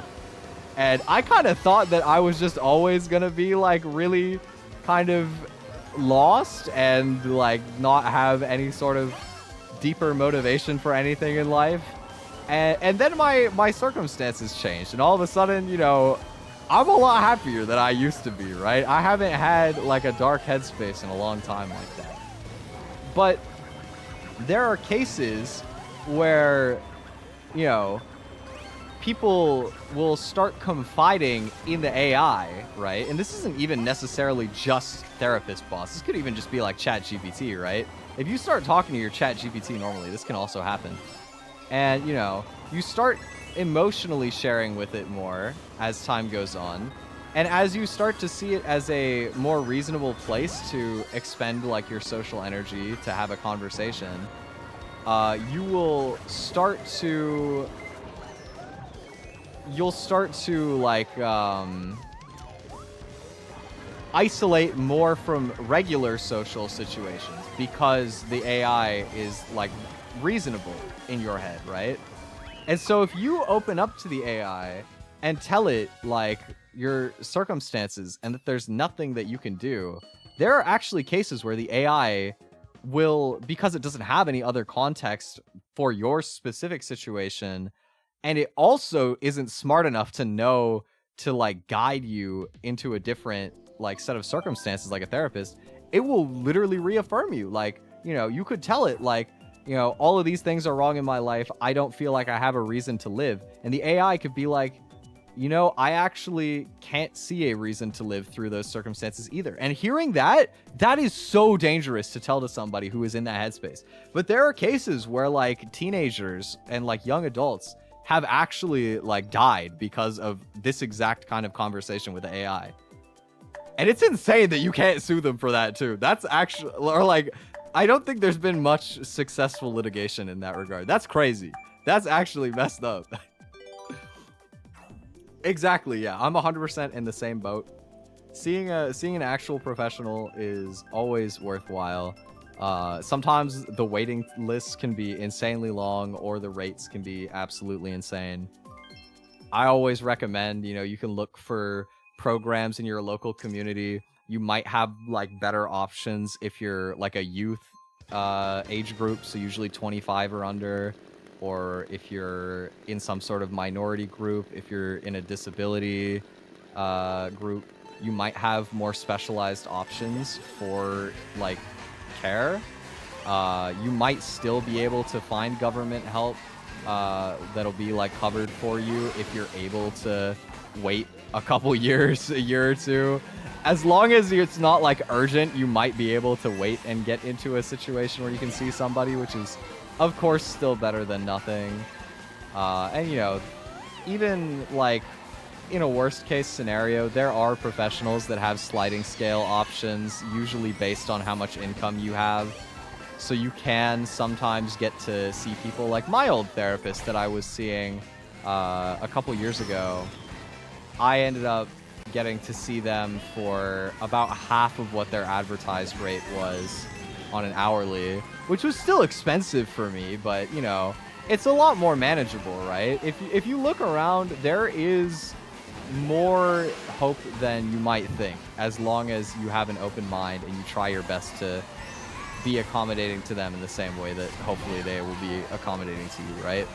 There's almost always better options than you think, and there's always crisis lines that are available for free as well for stuff that is more urgent. I think it's really important to make sure that people know, because it's not just that using AI for social needs is very like socially isolating, because if it's enough to satiate you mentally, it means that you're gonna talk to your actual friends, family, you know, coworkers, professional relationships, all of these things. You will have less need to talk to them because you're going to talk to the AI, and that will kind of, it's like accruing social debt, you know what I mean? You will have a bigger hole to dig yourself out of as a result of socially isolating to speak to it as like a form of escapism, right? And of course, you know, it's going to, for some people, they might think that they're getting an adequate sort of experience akin to therapy through those kind of bots, which is just, you're not. Like, it's, there's no nuance. There's no, a lot of the most important aspect of therapy is, you know, sometimes they're going to validate your feelings, and sometimes they're going to challenge your feelings. They're going to ask you why you feel a certain way.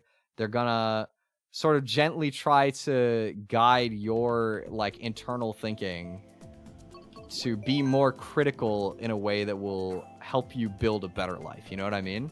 They're not going to usually out and out tell you like you're thinking about this in a very self-destructive way and therefore you're wrong. Like, it's more like they're going to keep asking you why you feel a certain way. You know, doesn't it make you think like this? What about this? You know, they're going to try to guide you to internalize it on your own terms and find a headspace that works well for you and your goals. You know what I mean? And a computer can not, at least no computer that we have right now can get anywhere near doing that. Because they don't understand what that's like. They don't have like an experience to draw from. To a point, I get it. It's just not the way. The AI isn't a person, doesn't really understand the depression like an actual professional would. Exactly, yeah. They just lack nuance. They know how to say what you would like want to hear probably, but the problem is that like validation when you are in a I'll say a self-harming like behavioral pattern is very bad. You know what I mean? Like, because in a lot of ways, you know, is it as immediately dangerous to have like negative thoughts as it is to like literally self-harm? Like, no. But at the same time, you know, like when you're a young person, the most dangerous thing for you is yourself. Like, if your thoughts are unchecked like that, or worse, if they're encouraged like that, like that's bad. That's really not good. But, you know, I think a lot of people, they're just not like educated about the issue. which is not their fault at all. But it is something that I hope becomes more apparent to people in, like, coming years. But I also think that the veil is starting to be lifted for a lot of people, you know? I give AI, like, another maximum 3 years before it really starts to fall apart in, like, widespread social usage. And, like, the reason for that is pretty simple, right? All of the AI hype is driven by marketing. None of it is driven by, like, consumer appreciation of the product. And that's not to say that nobody is using it. There are people that are using ChatGPT primarily, but there are people that use even, like, generative AI stuff. I'm sure it has a market, even if it's widely hated, right? But the thing is, all of these services right now, they're a fad and they're free. As they lose their magic, which they already have been, and they become just kind of scary, and on top of that, you have to start finding a way to monetize them because, you know, these companies have a valuation of like hundreds of billions, if not trillions of dollars, and yet they're turning zero profits and they're bleeding money. Look, I don't think most of the people who use ChatGPT are going to use it if it costs them $20 a month. Like, I'm just going to keep it a buck. I don't think they will, you know? I don't think that these wide-scale LLM setups are profitable. Like, the demand is not there. There are people that will use them if they're free, but if they have to start paying for that, but they can go back to just Googling stuff for free, they're going to go back to just Googling stuff. Like, most people don't got money like that to just throw at using something like ChatGPT. I don't think. You know, obviously, I can't speak for everyone, but I hope the bubble pops sooner than 3 years too. But I think that there is a universe where it takes a little longer. Oh! Almost got spammed. We got second, though. I'm getting some good finishes now. We're moving up. Oh, the lobby's thinned out a lot as well. Most the 20,000 rated people have left, I see. That's probably why the races have felt a little easier. But yeah.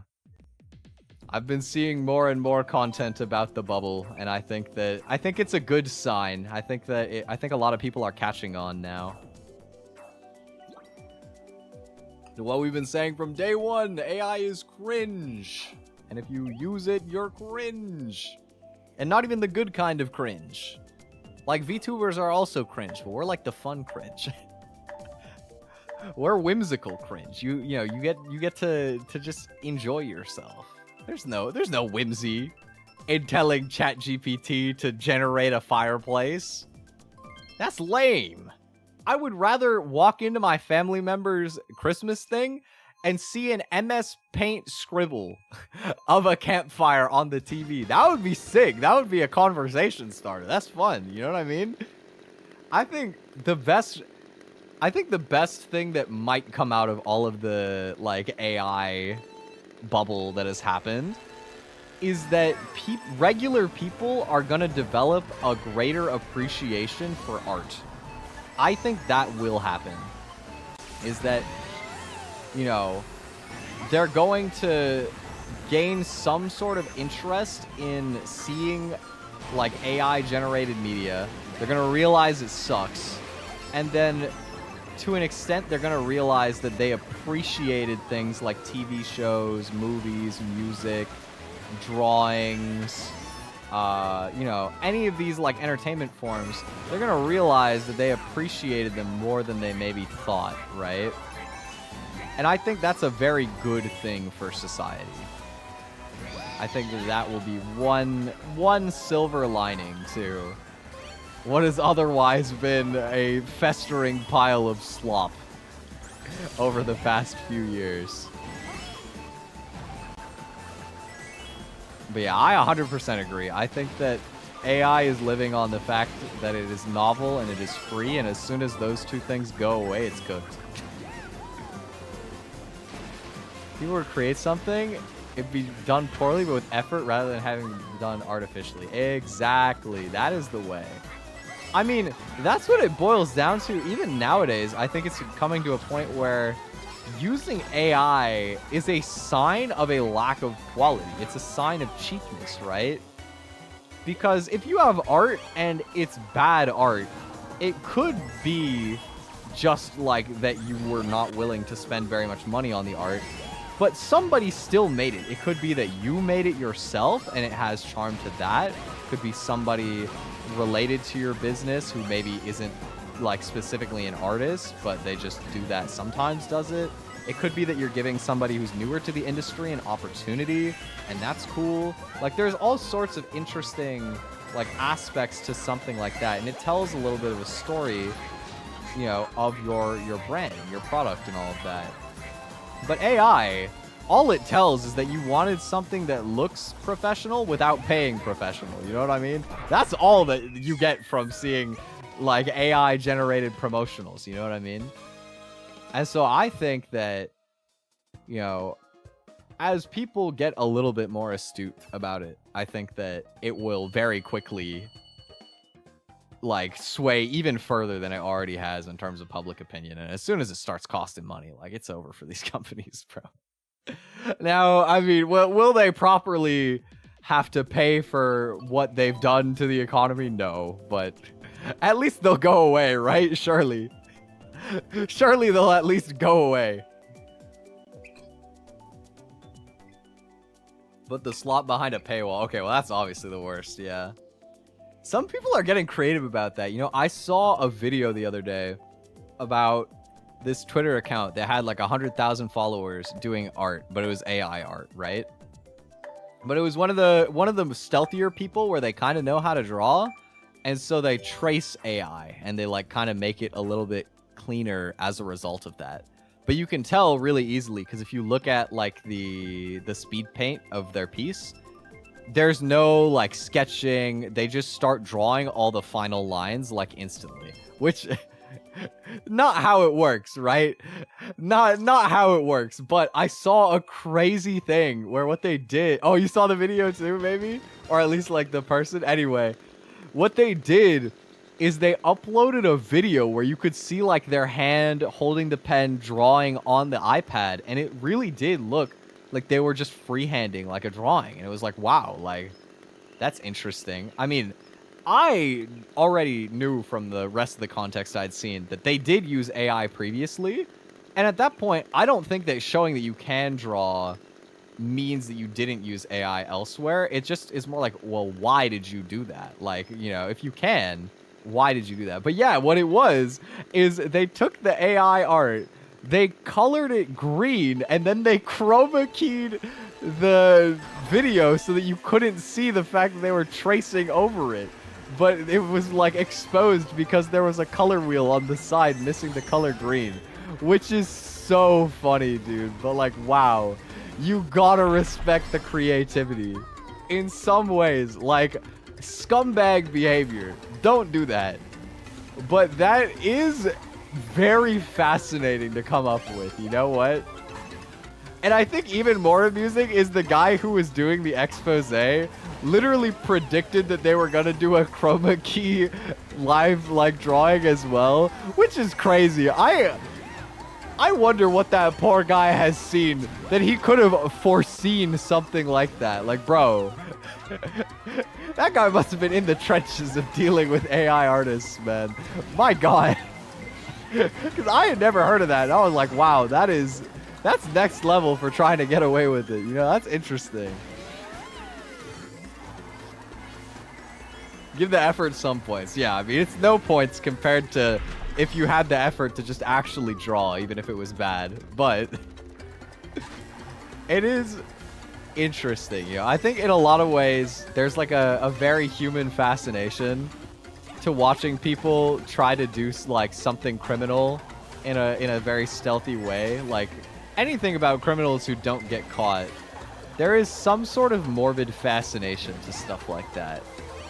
Maybe part of it is out of the desire to like try and not get duped by it yourself, and then the other part is just like, I don't know, I think we like to see people beat systems, even if it's maybe not ethically correct sometimes. It's just fascinating, even if you don't agree with the action, you know what I mean? But in that case, it's like, wow, like, bro. I think for something like as simple as art, it's just weird to me, you know what I mean? I guess it makes sense for them because they were farming money through like Patreon or something like that, so there is a financial incentive. I don't know, art is like so much about expression more than anything else. I feel like you're just sort of robbing yourself in a lot of ways. You know, you are robbing other people by advertising commissions and stuff like that, or having a fan box or a Patreon or whatever, if you're not actually drawing. But you're also robbing yourself. Finally, I hit the shortcut. Oh my goodness.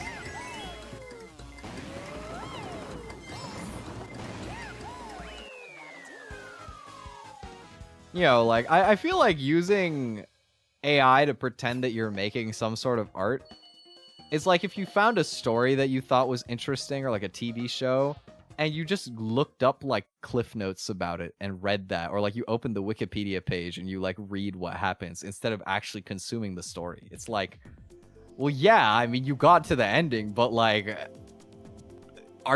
is that really the way that you wanted it? Like, I don't know, man. I don't feel like that's worth it, bro. I'm not gonna lie. I feel like you're kind of just doing yourself dirty with that.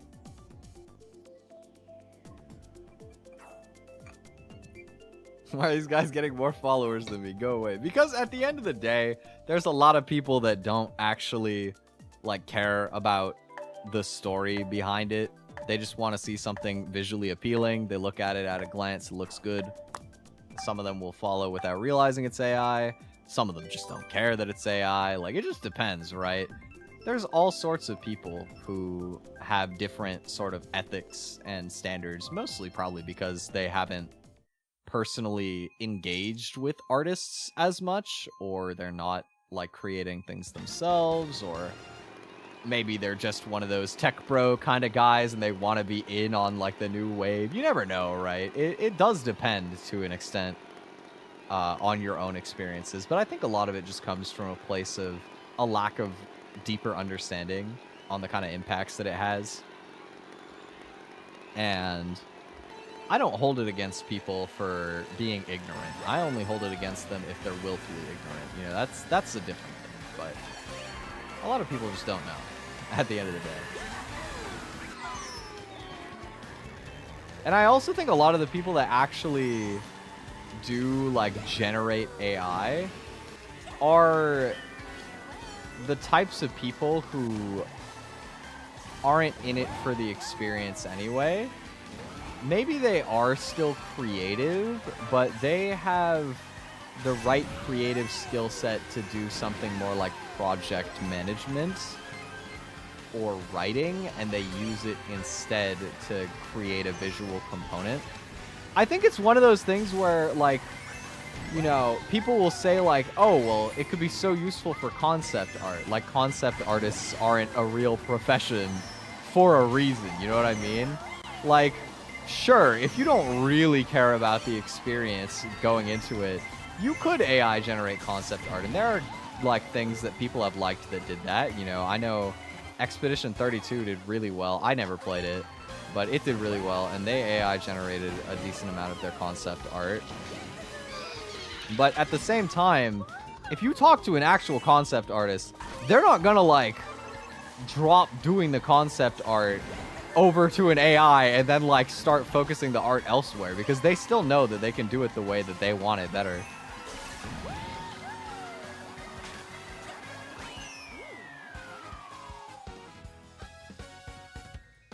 Some people do know, or mostly just can't really care enough. Yeah, that's most of it. Art space fell off in the games industry. Or like the games industry. I kind of agree.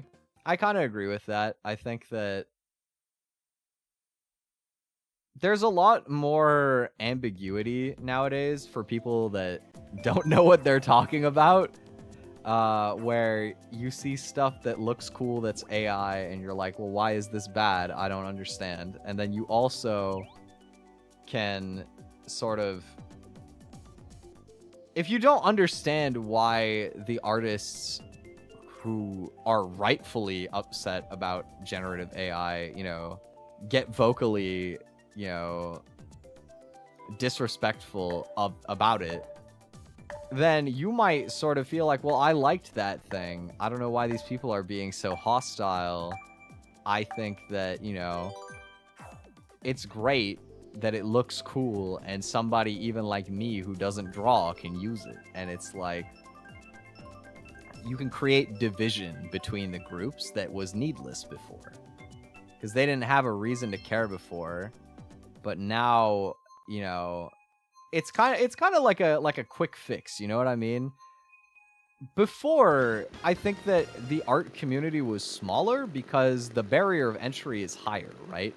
You might think that it's interesting, but at the end of the day, you gotta learn to draw, you gotta learn to sing, act, write, whatever you want to do. It's not a skill you're gonna pick up in a night, let alone in like one sentence prompt. Like, you know, the barrier of entry is vastly higher to do anything that doesn't feel like absolute garbage. And that's not the point. Like, the point is that the experience is fun and that the creations are meaningful to you. But that's something that you only learn after you've actually experienced it. You know what I mean? You can't know that until you've done it.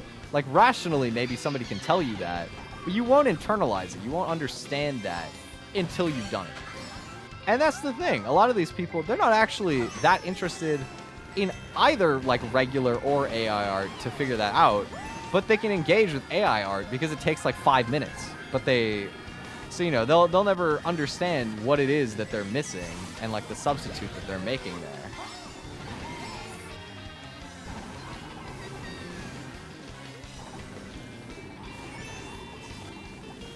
That's what I mean where it comes from a place of ignorance, you know, is it's like, they might sort of know why it's bad, but there's like a billion things nowadays where it's supposedly bad for you, bad for the environment, bad for some group of people.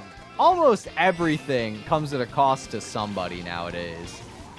And you have to choose how many issues you're willing to care about, right? And there's a lot of stuff that you have to experience it to know. You can't understand it until some sort of personal experience happens where you internalize it. That's something that I think I've learned after, like, emotionally maturing more. Because I kind of found this goes also just for, like, just general life experiences. You know, you giving advice to somebody. There are a lot of times where you can give them advice and they'll rationally understand why you're telling them something. They're not going to follow it until they get chump checked by not following it at least once, you know what I mean? There are all sorts of times like that where, you know, somebody will ask you for, like, an opinion or expertise, you know, and you'll tell them, but they're kind of hoping that you'll give them the easy answer. And so, regardless of what you say, they're going to do the easy thing, and then they'll keep doing that until they get kicked in the ass by life for doing that. And, you know, that's fine. Once you understand that, that's fine. Because you can choose how you engage with the people you care about differently after that point, right? You give them, like, the full breakdown the first time, try to help them understand. If they don't get it, maybe if you're generous, you try to talk to them again after, like, one time. And if they don't get it twice, let them be. Let them be, you know, let them do their thing. Even if it, like, really low-key annoys you, just try your best not to engage with it. If it's a deal breaker, you cut them off. If it's not, you just don't talk about it. And eventually, one day, they will probably have an experience where they finally understand the thing that you told them. That's how it tends to go, you know what I mean? Like, there's all sorts of stuff like that, and it goes for, it can go for art, it could go for, like, mental health. I experienced it a lot with learning to boundary set for myself and then trying to teach friends to boundary set. You know, it could go for, like, financial literacy. It goes for a lot of things, you know, realistically. It's just one of those things that you have to learn to have your own boundaries enough that you'll be fine either way, you know? Cut them off for a bit, let them find out. I mean, yeah, pretty much, right? I think if your relationship hinges on that thing and they don't get it, then you take your space until they come around, if they come around. And if it doesn't necessarily hinge on that one thing, then you just don't talk about that thing. You change the topic, you know what I mean?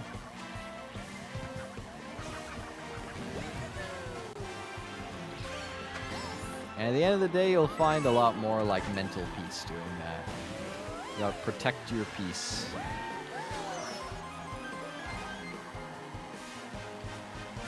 And I find that once you start doing that, the kind of friendships that you make, like that survive that sort of boundary setting, are like the chillest people ever, bro.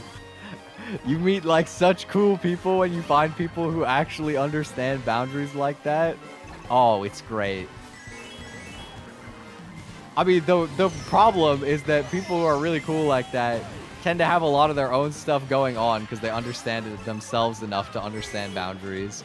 And they also have a lot of friends, so they're like, it's really hard for those people to have time. You gotta make a bunch of those friends and accept that you see them sparingly.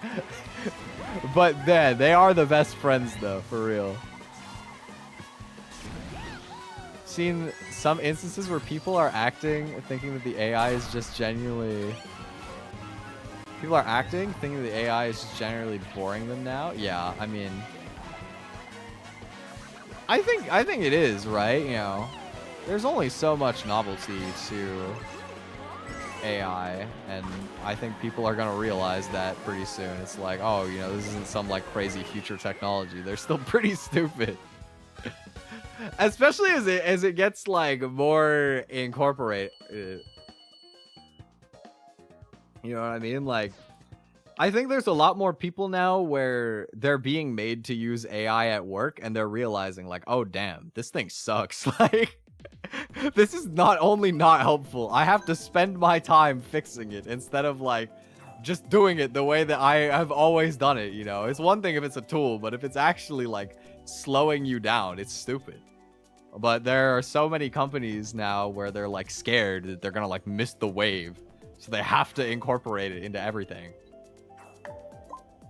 Once you have that, it's like, well, your average person who just works a regular job, they're gonna have a pretty bad impression once they've, you know, had to work a job and realize that this stupid computer garbage is slowing them down and making them, you know, it's like if you had to do all of your work through a new hire who has no idea what they're doing and also never learns, ever. It's like you're training somebody who will never learn. You're permanently outsourcing your work to somebody who you will have to correct. Like, that just sucks, bro. Nobody likes that. Or like, I think that it's realistically just being used to lay off a lot of people, even though the results aren't there. So even if you're not like working with it, if you're gonna see it more in your day-to-day life, like a lot of call centers and stuff like that, I'm not gonna say that call center people are great most of the time. They're not, right? And I'm not talking about scam call centers either. I mean like genuinely, like you call up customer support for like a certain product or a company or whatever, right? Either like a phone number or like the web chats or whatever. I'm not gonna say they were great. But my God, it feels like so much more often nowadays, you're gonna go to there and some AI is gonna pop up. There's no option to talk to a human off rip. They're gonna make you talk to the AI first. You're gonna tell it your problem. It's gonna link you an article that has absolutely nothing to do with the question you just asked. And you're like, was it helpful? No. All right, but can you rephrase the prompt? Okay, here's my new rephrasing. I would like to speak to a real person. I would like to speak to a associate or whatever. And then the AI is getting smarter, right? It's not getting smarter in the sense that it can actually help you. It's getting smarter to be like, I'm sure I could help you find an answer. Would you mind rephrasing the question for me? And then you gotta ask it again, like, you cannot help me. Please give me a real person. And then finally it puts you on the line with a real person who's hopefully not a second AI. God forbid, dude. That's the worst. But most of the time, you'll get an actual person at that point. But, you know, as we normalize cutting more staff to do stuff like that, you're going to just notice that, like, average aspects of your life are getting slower because jobs that we thought were unimportant are being, like, replaced by ineffective technology. They get me it's real. That's a real story from, like, a few weeks ago. It was when I was trying to change my YouTube music and my Spotify to say Twi Telescopium instead of Twi Your, because it's not as simple as just like changing your username like on most social media stuff. And so I went to ask about it, and it just, you know, I got the AI bot, it just links me some random garbage, just like, no, that was not helpful. And then, you know, it tries to convince you it can help, and it's like, no, I need a person.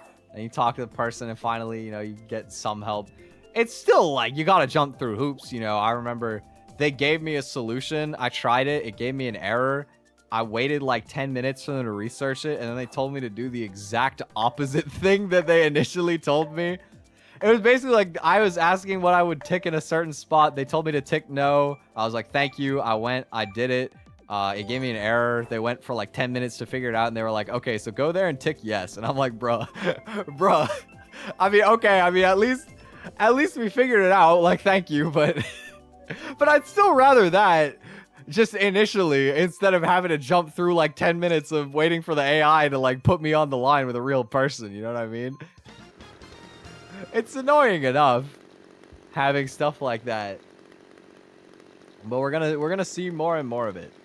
Until we won't. Until the companies realize, like, oh, damn, we actually gotta hire people still.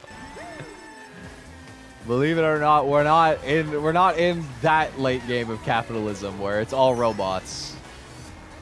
But, like, honestly, here's the real reason that I'm, like, I think significantly more anti-AI than most people. And that doesn't just go for generative.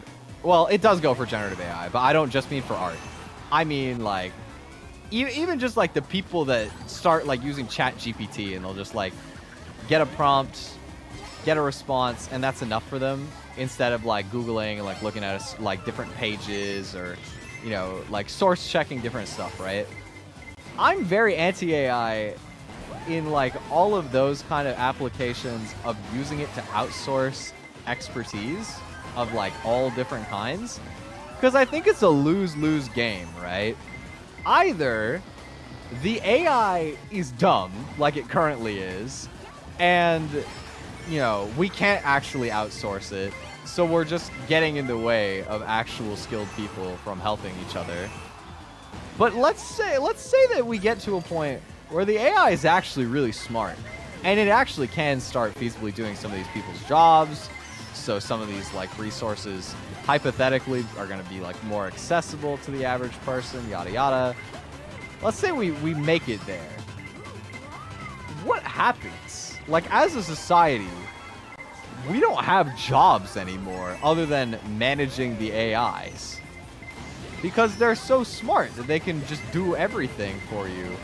Like, what do you do with your time? You know, people will say like, oh, well, you get to have more time to focus on like art and stuff like that. But the thing is, we're not even outsourcing like menial jobs for the most part. A lot of the outsourcing is the art right now. And so like, if we are to go into an economy where you're not supposed to have like a real job, you know, let's say maybe you're getting paid like a basic living income in society, so that all like economy doesn't just collapse. So you have like a basic living income, enough to pay your rent, your food, utilities, internet, a little bit extra for hobbies. And that's like the average person, right? You're not working. You're being pushed like AI generated media instead of media from other people. It feels like the only option at that point is to quit the internet entirely. The internet's cooked. You have to go to local community because otherwise there is no way to have human connection anymore. Like, that's just terrible. That just sucks on all levels. Like, if the AI actually becomes as useful as these people want, I think it's worse. I think it's genuinely worse. I hope that never happens. Because if we're like, these people are trying to create a world where humans are no longer needed. And like, sure, that could be like some sci-fi horror ending where like the AI ends up becoming more powerful than people and it's like, oh, well, I guess it's time to just end the human race. They're in the way. Like, yeah, we could get that ending. But even if we don't, even if we just get like the one where it still works with us, but it's like a supercomputer, that still sucks. Like, I don't know. I think a lot of the human like experience and value is struggle. And outsourcing everything to the computer just means that we don't do that anymore. And that's not good. I think it is bleak. I think it's bad. Which is why I'm glad that the AI seems to be staying stupid, not profitable, you know, trillionaires seething. It's gonna fall through.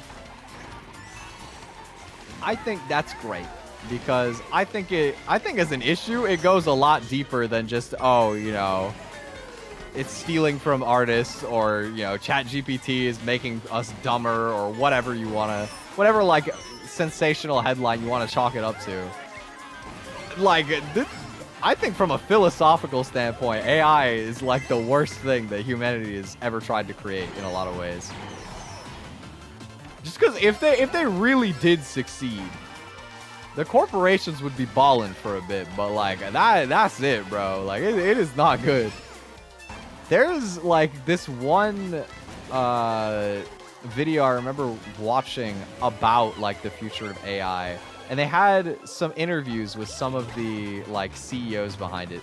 But the one I'm thinking of is they had the CEO of OpenAI, which is the ChatGPT company, and they were asked in like in an interview, you know, it was like, you know, seeing how big ChatGPT has gotten, you have a lot of power right now over our future. You know, what kind of, you know, why should we trust you? And then he laughed and he went, you shouldn't.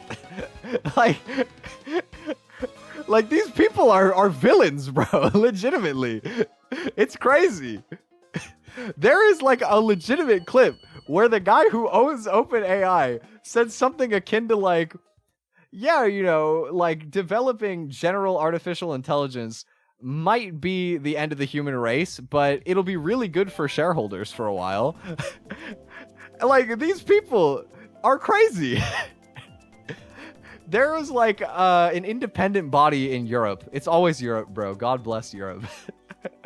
There's like an independent body that developed a bunch of safety testing for these like AI LLM models to see like not only how safe they are now, but how future proof they are. You know, would they like go rogue? Would they harm people to protect themselves?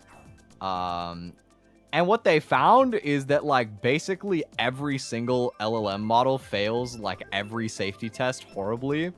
They have no plans on how they're going to safely, you know, keep the general intelligence, if they actually succeeded in developing it, from just destroying humanity. They don't know how they're gonna do that, but they have to speedrun it because everybody else is speedrunning it. And if somebody else did it, well, that would be bad. At least they could be the one, you know, at the reins if they got it, which is a terrible mindset because it just means that whoever gets it is going to be corrupt about how they have it and use it. And also is not putting the right safety, you know, the right safety railing in place for it. You know, at the end of the day, it's pretty like bleak if they were actually anywhere near developing the LLMs that smart.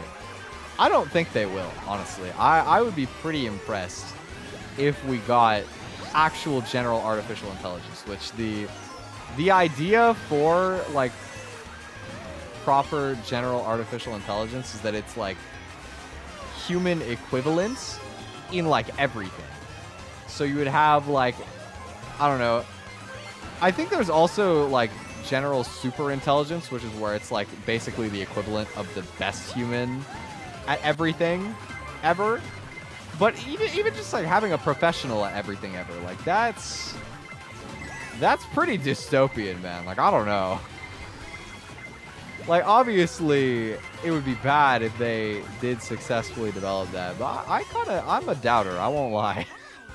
I don't think they got that. You know, right now, you go to ChatGPT, it can't play a game of chess for more than 4 moves. Like, I have a hard time believing that, you know, even with exponential growth, that we're gonna see any of them hit, you know, that kind of crazy level of general intelligence, unless, like, every major body on the planet is willing to eat debt for it, you know what I mean? Because at the end of the day, even the billionaires are gonna run out of money. They're valuing everything on a closed loop, you know, like the same few companies are making each other the money and no consumers are buying anything. And as a result of that, all of the money is funneling into the top. But like, that can't happen forever, you know what I mean? Like, either they have to go down in traditional means, or like everybody regular becomes impoverished, and then, well, I mean, history shows what happens when everybody's poor. You know, we're gonna start busting out the pitchforks, we're gonna run it down. Good old-fashioned riot. Probably. I mean, you never know, right? And that's not to insinuate that that would be a great thing. I don't wish that we ever have to go that far as a society. But, you know, at the end of the day, like, it does make you think. You know, the average person nowadays is paycheck to paycheck. Like, the average person is not saving money. If you are doing average, you're poor. You know, how much further can they really afford to push it before capitalism just dies? Because, you know, it just doesn't work. Like, the math isn't math. At least not in a system where the AI actually works. I don't think. You know, I don't normally consider myself that much of like a philosopher. But I mean, it's hard not to think about stuff like this sometimes for me. Maybe I am. Maybe I have a disposition towards philosophy.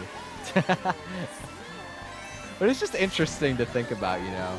I think there are so many people who are rightfully, you know, upset with AI in the sense that, like, yes, it is bad right now. It is actively annoying and not beneficial in the present moment, and because of that, you should, you know, target those issues. But it does go deeper than that. Like, what if it wasn't annoying, like, now? Is it still not bad? Like, I don't think so. I think it is still bad either way. I think it's a race to the bottom.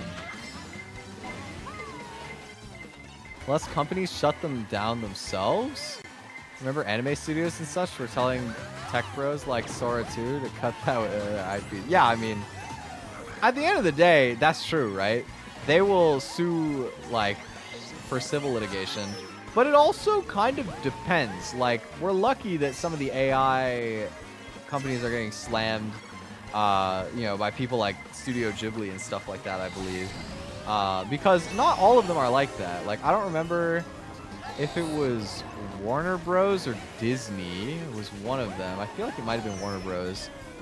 One of them partnered with Sora recently. So, like, yeah, like, some of them are going to get slammed with lawsuits, but there also might be an alternative market for them, which is crazy. It was Disney. Okay, my bad. Yeah. I think it was like Disney did it, and then a bunch of the replies were like Warner Bros. Would never, or something like that. I want to say that's what it was, but yeah, you know, like, I agree. That was a huge mistake on Disney's part, in my opinion. I don't think that'll age well for them at all. But, you know, it is one of those things where if enough people at the top kind of allow for it and they continue to sort of mindlessly ride the AI train, then there is a universe where, like, they can still try to keep enough money in cycle that they can eat some civil litigation from time to time, right? At the end of the day, until we get actual laws regulating this kind of stuff, it's gonna be around for, like, people trying to do exploitative stuff, I think. I think it's very hard to, like, truly get rid of it without proper, like, legal ramifications behind it for these companies. And the crazy thing is, like, with how much money a lot of it has, like, been sunk in... what I'm trying to say is so much of the money has come out of, like, North America that I almost feel like this might be one of those situations where Europe is the most progressive and they might have the first litigation against it. And even so, they might just be like, all right, we just won't do business in Europe then. Like, oh well. Oh well, we're just gonna keep doing it over here anyway. Because they suck so much. Like, it is honestly a generational blunder how much these rich people have tried to make it work, bro. It's insane. You know, I don't watch this guy very often, but I watched a video the other day by Hank Green talking about the environmental impact of AI, and specifically, like, the water usage of AI plants or, like, AI data centers. And it was interesting because technically it is still not high compared to the amount that we use on agriculture or on, like, watering your lawn or stuff like that. But it also is still a very high number, and something I didn't know about AI data centers is they actually use municipal water, which is, like, the same filtered water that we, like, process for drinking, which is a lot different, right? Like, even if agriculture is using way, like, orders of magnitude more water, it's not, like, as intensive to process. More of it, I think, can be, like, put back into the environment, and it's for food. Like, I mean, at the end of the day, sure, you could only grow, like, more efficient crops, but you do need to do that, like, to a degree, right? The AI is like, nobody asked for this. We're gonna take it out of your drinking water, you know, allotment for your city. Just pay a higher water bill so that we can make our slop, bro. Like, come on, man. That's messed up. Come back. No. 10th. Rough. Dude, I saw some of the computer parts are gonna get absolutely ridiculous. To be fair, the worst one I saw, I think, was, it said something about, like, one of the NVIDIA cards going from, like, $2,000 to $5,000, but there wasn't a source for it. So I think it probably is just, like, trying to garner attention and, like, engagement farm. But, I mean, like, realistically, they're gonna price gouge. And I think that the funniest part is, in a lot of ways, it doesn't matter as much as some people think. That sucks that you're gonna upgrade your CPU. I've been thinking of upgrading my GPU for a while, so I'm kind of even more sad in some ways because that's definitely not happening now. Not a chance. Like, with what they're doing to GPUs, there's not an, like, there's no way. It's gonna be so overpriced, right? But I also think that a lot of people overestimate how nice of a setup they need for what they're doing. You know, like, especially the average consumer market, because that's where a lot of the money matters. Like, you know, people like you and I who are actually doing, like, more intensive stuff with our builds, you know, it might come to a point where you actually do care and you need, like, some of the higher end equipment. You know, especially somebody like me, you know, running, like, VTube Studio and a game and streaming software and stuff like that all at once. That's a decent amount of processing. You need a decent rig to do all that. Or anything that requires a lot of rendering work, like when I do audio work or video editing. Those are things where it does kind of matter, right? But for the average person who's using their setup, like, I don't know, to game, I think a lot of people don't realize that most of the graphic intensive games, people are realizing they're kind of overpriced, they're kind of overrated. they're getting priced out of the market. They're losing public interest. People are going back to old games, to indie games. And these games, they don't need like crazy systems to run, you know. Nvidia's market, I think, in some ways, outside of the new like AI customer base that's paying them with speculative money, you know, was kind of inflated by a lot of people trying to build future-proof systems that they don't really need for a while, right? And so if you just price people out of upgrading, they're just gonna keep gaming on like cheaper parts, and like you're just not gonna sell anything like that. You know, just because you increase the chip from like $2,000 to like, let's say it goes up to only $3,000 or something, which is already like an abhorrent price to me. That's so much. Let's say even just that you go from like $1,000 to $2,000 for like a card, and before somebody might have bought it, but now they can't afford to. Like, you're not going to have, I think, one person who will still pay $2,000 for every 2 people that would have paid $1,000 but now won't. Like, I think that the turnaround there is way bad. Like, you're not going to have other people recouping those sales.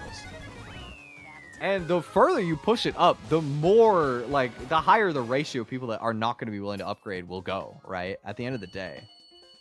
That's just how it boils down. Like, you know, you can only price it up for demand. And it's true that the supply is going down, but it's not necessarily true that the demand is going up. In some ways, I feel like the demand could arguably be going down. The benefits of the new parts are becoming more diminishing in return for expensive prices during a recession. And you're going to further ramp that artificially? Like, good luck, bro. Good luck. I hope it works out for you, you know. Realistically, you know, the AI data centers that are paying them, they don't actually have that money. So, like, I don't know. Maybe they'll get government bailouts and everybody suffers. Maybe they won't. Either way, though, you know, when the dust settles, things have to go back to normal, or else the companies just go out of business. Like, that's all it really boils down to at the end of the day, right? Is even if they like get bailed out of trying to magically spawn like trillions of dollars and, you know, create a product that nobody cares about, and then, you know, prop up their business off of selling to those people who have speculative money. Even if it all, you know, gets zeroed out at the end, you know, cross it out, you know, dust our hands off, you know, it's all good, it's over now. Like, you have to drop the prices back, otherwise, you know, just because the whole ordeal's over doesn't mean people are gonna, like, still spend, like, $4,000 on a graphics card. You lower it or else, like, nobody buys it, and, you know, they're probably not gonna bail you out twice. Like, the government has, like, financial and, like, you know, just personal incentives and, you know, goals as well. Maybe they're willing to gamble on you right now, but, like, if everything falls through, all the regular people eat the cost, you know, either that government is gonna have to turn on you so that they don't completely fall out of, like, popularity, or they won't, but then a different government that is willing to actually value the average person. There's a lot more of the average person to vote for them, so, you know, you're gonna get priced out by, like, public opinion instead of by, like, actual dollars, I think. You know, I don't like to be political with my space. I almost never talk about politics on stream or on social media because, truthfully, I don't think it's my place. I'm not a politician. I'm not an expert on any of that stuff, and it's not what I want my platform to be for either. But I also think that when all sorts of issues fall under the political umbrella, and it becomes less about, like, this party versus that party, this, like, belief system versus that belief system, I think that sometimes it is worth like saying something, you know, at the end of the day, I don't really care from like an ideal standpoint who it is, as long as they're treating like your average regular person decently. You know what I mean? I'm not asking for like a freeload ride for every person, but I would like it if we stopped robbing people in broad daylight in order to fund like mega computer projects that destroy the environment and nobody cares about. That'd be pretty cool. That'd be nice.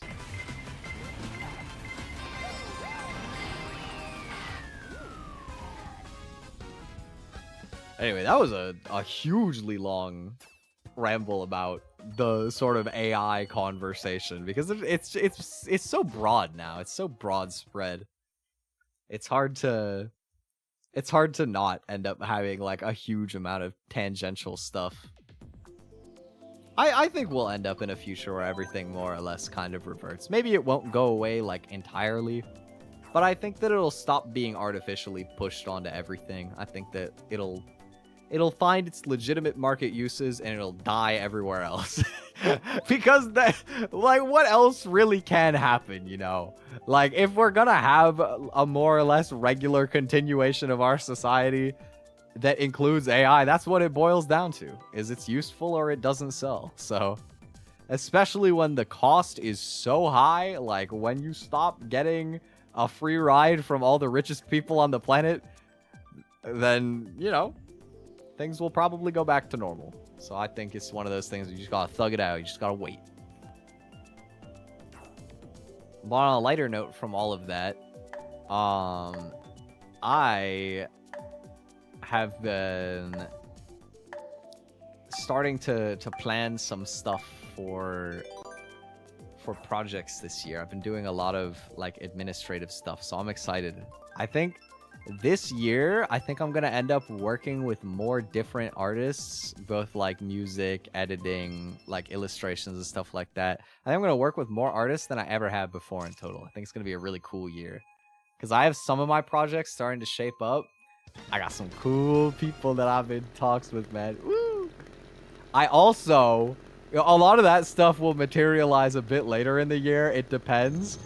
I'm currently like speed run cooking, scrambling something for Valentine's Day, because I had a project that I was looking at doing for Valentine's Day like a couple months ago, and then I kind of decided against it. And now I had a different project for Valentine's that was a little bit more like to my scale. So I was like, oh, I got like 1 month to figure this out. Let's go. So right before stream today, I started doing some Valentine's planning. I think Valentine's, I actually have a lot of cool stuff planned for Valentine's this year.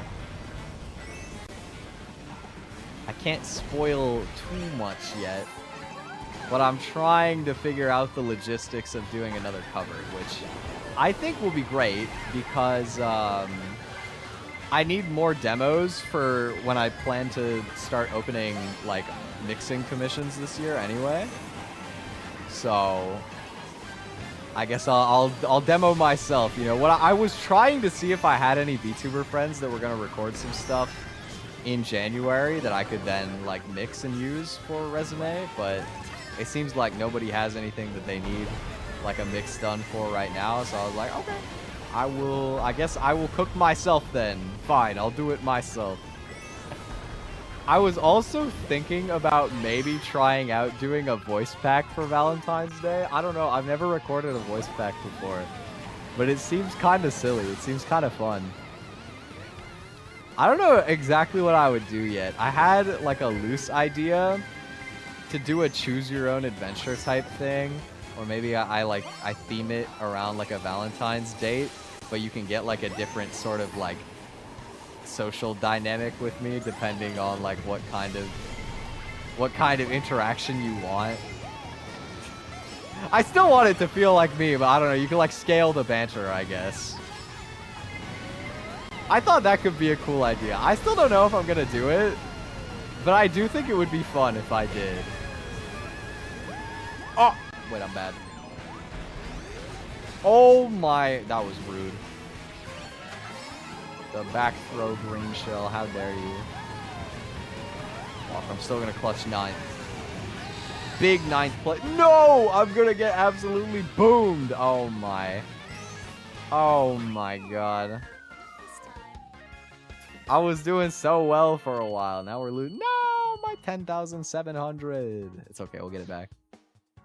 Yeah, I've been having fun, like, thinking about stuff for that. I've been planning Valentine's. Loosely planning anniversary, birthday stuff. I don't know exactly what I'm doing for anniversary, birthday stuff yet. But I know one thing I'm doing. And I only know that one thing. I really need to start reaching out to artists for that too, so that I have time. But it's fun. It's fun to be cooking a lot again, I think. You know, I've been enjoying planning everything. I've been enjoying seeing some of the projects start to come together through like demos and like, you know, work in progress stuff. It's always really fun, and I'm looking forward to having a little bit more of it developed so that I can expand it. Because I have one bigger project this year. I'll say I have one bigger project that is kind of like, it's gonna involve like several smaller projects like under the same umbrella.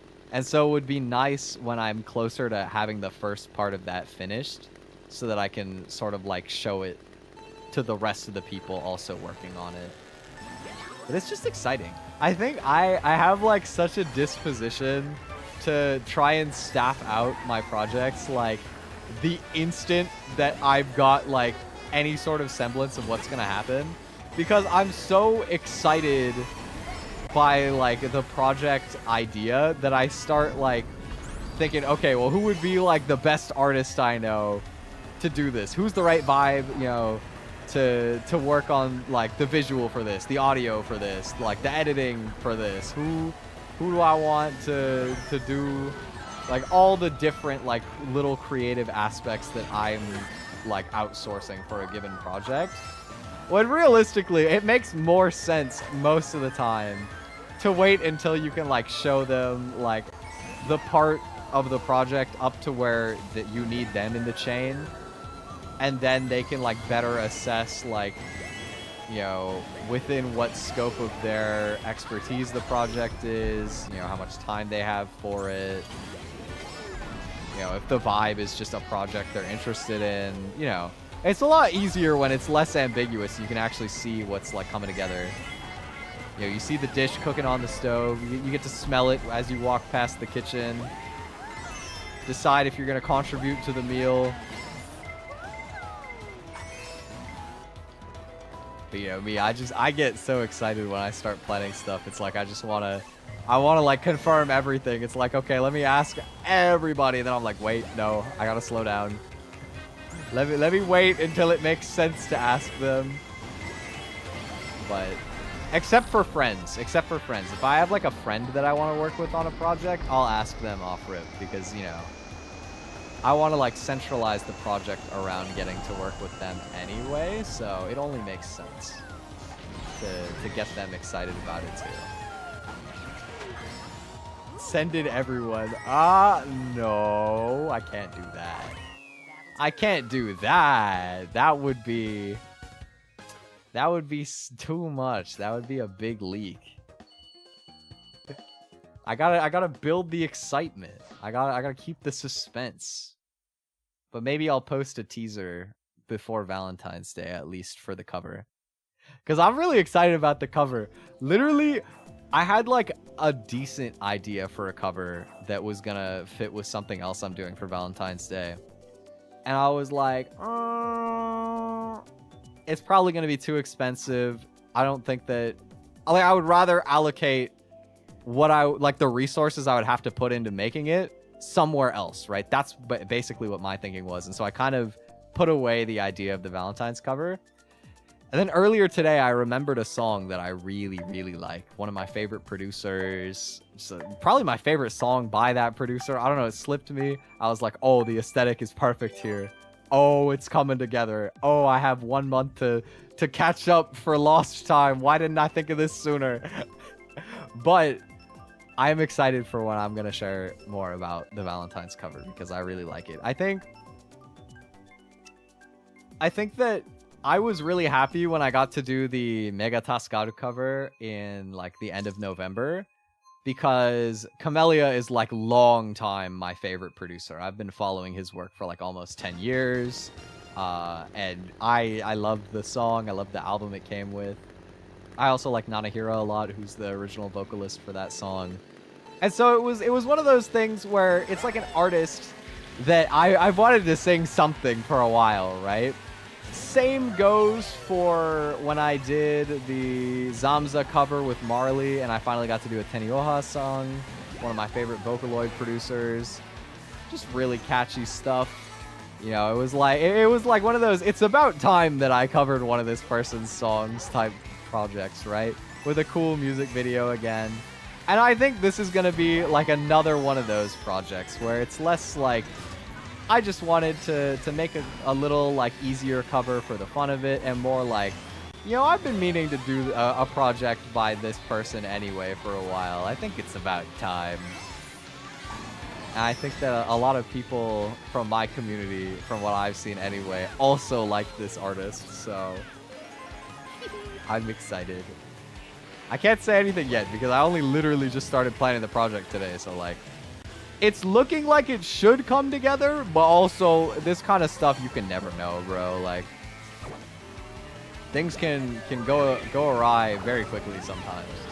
Like, I remember originally Out of This World Superstar Twiddle from last year was supposed to be my anniversary song, which means it was supposed to come out on March 7th.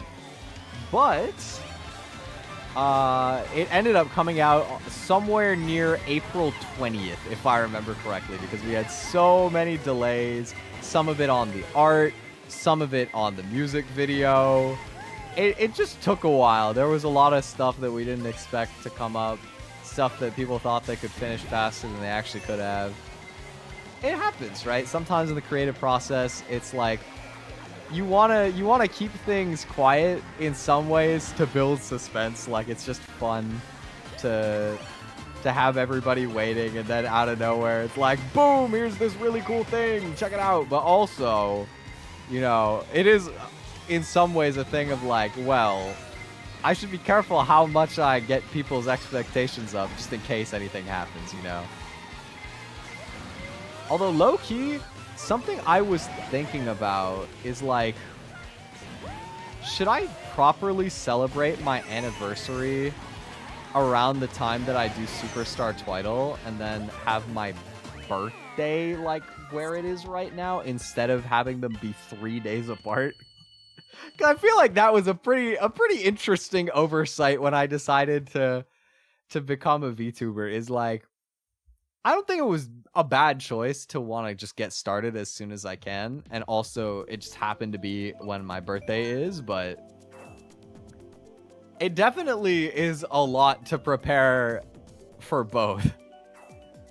Because I feel like I want to celebrate both, but them being 3 days apart is like, ooh, you need to get well ahead on the work to keep it like lined up in time. And it just sort of, it makes it hard to have the like projects not come out very asymmetrically. You know, you like drop 2 things in 3 days in March, and then am I gonna have anything for April to share after doing that? Maybe not. I don't know. Like that's a lot to put in that like one little boat. So I was thinking, you know, maybe this year I'll celebrate my anniversary a bit later. I don't know.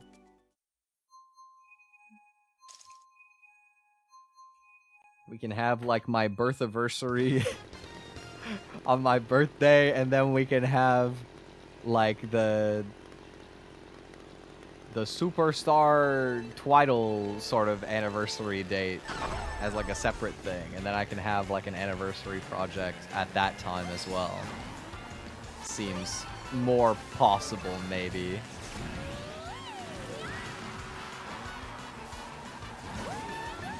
We'll see. I still haven't decided. Because I also don't know if I have 2 big projects for March and April in time anyway. So I could advantageously clump them both together to scam you guys out of one of them. Kind of like, you know, you ever met a kid who's unlucky enough to have their birthday be in the same week as Christmas? So they always just get presents for both instead of separately. And you know they're not getting double the amount of presents that they would if it was normal.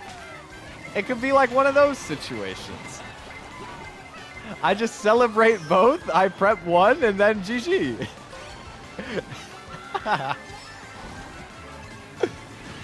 No, if I can, it'd be cool to do something for both, though.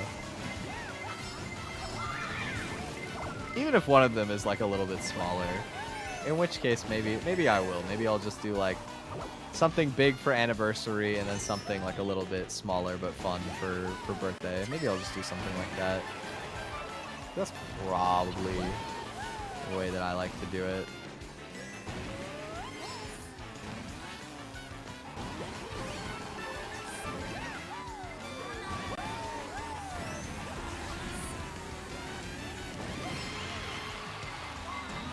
But it could be a fun opportunity to do more of a split. Maybe I will, honestly, because I think that what I'm actually thinking about right now is less like the project aspect of it, and more it would be fun to get to celebrate with like friends and community twice. Like, if they're not back to back, it's something to look forward to, I guess, right? It's an excuse to have more friends on. It's an excuse to do more stuff with you guys and actually have it like be easy to remember, easy to find. Maybe it would be fun. Oh my, that was troll. I should have got 4th there. That was some maneuvers right there from me. Oh my. Okay, we need 12 elo to get back to 10,700. I'll get 10,700 and then I'll be probably done. Because we've actually been going for like longer than I thought. I'm just having fun. Mario Kart is one of those autopilot games for me. I don't know if you guys have this, but I have some games that I've like played so much that I can almost completely absent-mindedly play them. And so I'll use it while I'm like talking to somebody, or if I'm like watching, or I guess more accurately, I'm listening to something like a video or music or whatever. If I just want something like idle-minded to do with my hands and my eyes, I feel like Mario Kart is like big time one of those games for me. And it's kind of nice to have them every once in a while. I don't use them like all the time. Mostly because I think that just means you're spending more of your day kind of idling, which is not always the most ideal sort of routine to be into. But every once in a while, it is really nice to just have like a game that you're just chilling. It's just a background, right? I think that as long as it's a background to something else you'd like to be doing anyway, it's good. And I love talking. You know, like I think when I was younger, I had a lot of friendships where I would want to be friends with people who are playing the same game as me, and then like the social dynamic is very like revolved around that shared activity. And I do still have friendships that are like that I value. But I also have friends where like I don't care, bro. Like we can do anything. I went to my friend's house the other day, and like most times I go to his house, we just talked for like 5 hours about just like random stuff. Does not matter what. Like, it's not just for the stream. I am just a yapper like that. And honestly, I love those friendships where you could just every once in a while, you know, maybe you don't talk to them more than like once every few weeks, once every month or two, even once every like year or two sometimes. Sometimes you have friends that you just don't talk to like much at all anymore. Things get busy. You don't have as much in common.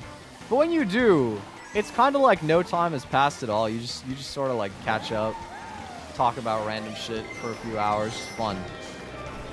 It's just my vibe.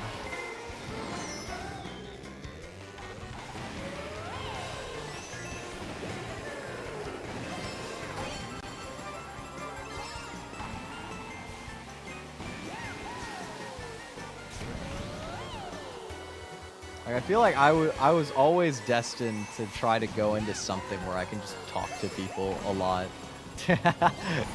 Even before I was considering streaming, I was considering teaching, mostly just because I like talking to people about stuff. And I like helping people, so I was like, oh, teaching would be cool. I didn't feel like going to university. That's why I didn't go for teaching, but you know, conceptually, I do love teaching.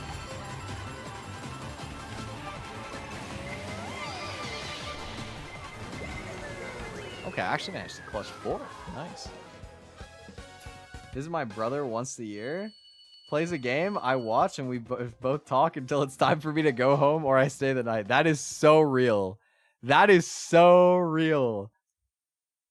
Either that or we'll throw up like a co-op game that neither of us really care what's happening. Like with that same friend some of the time I've been going over, we've been playing Donkey Kong Tropical Freeze, which is the only Donkey Kong game I've ever played. And it's been fun, honestly. Like, we're just kind of like not really paying that much attention. Every once in a while you make fun of the other guy for doing something badly, or you're like, yo, how did you do that? Like, that was crazy, you know. You gas him up, you put him down a little. That's the bromance. That's just the bro vibes. And then otherwise you're just kind of like just chatting. You don't really care, right? I think stuff like that is always fun. It's nice. It's nice to have just like a very easy social environment like that. Okay, you know what is not easy and social? Keeping this up, because my voice is indeed getting a little tired. So I should probably call it for tonight. Give my voice some rest. But it was really fun. Thank you guys for hanging out with me while I played some Mario Kart. If anybody did end up joining and I didn't notice, thank you for playing. I'm probably gonna take tomorrow as a rest day, I think, just because my voice is a little... We'll see. Maybe I'll do something on Monday or Sunday, we'll see, but I'll definitely be back Tuesday. Hopefully I should have a schedule next week. I didn't have one this week. Oh, actually, I am back on Monday because that's when Christmas Ogre is coming out. I just remembered. Okay, Uma Musume on Monday. That's when you'll see me next. We're gonna do some polls. Hopefully I won't have to go to pity, but you know what? I did save to pity, so we're good either way. But anyway, thank you guys for hanging. I hope you have a wonderful rest of your day or evening.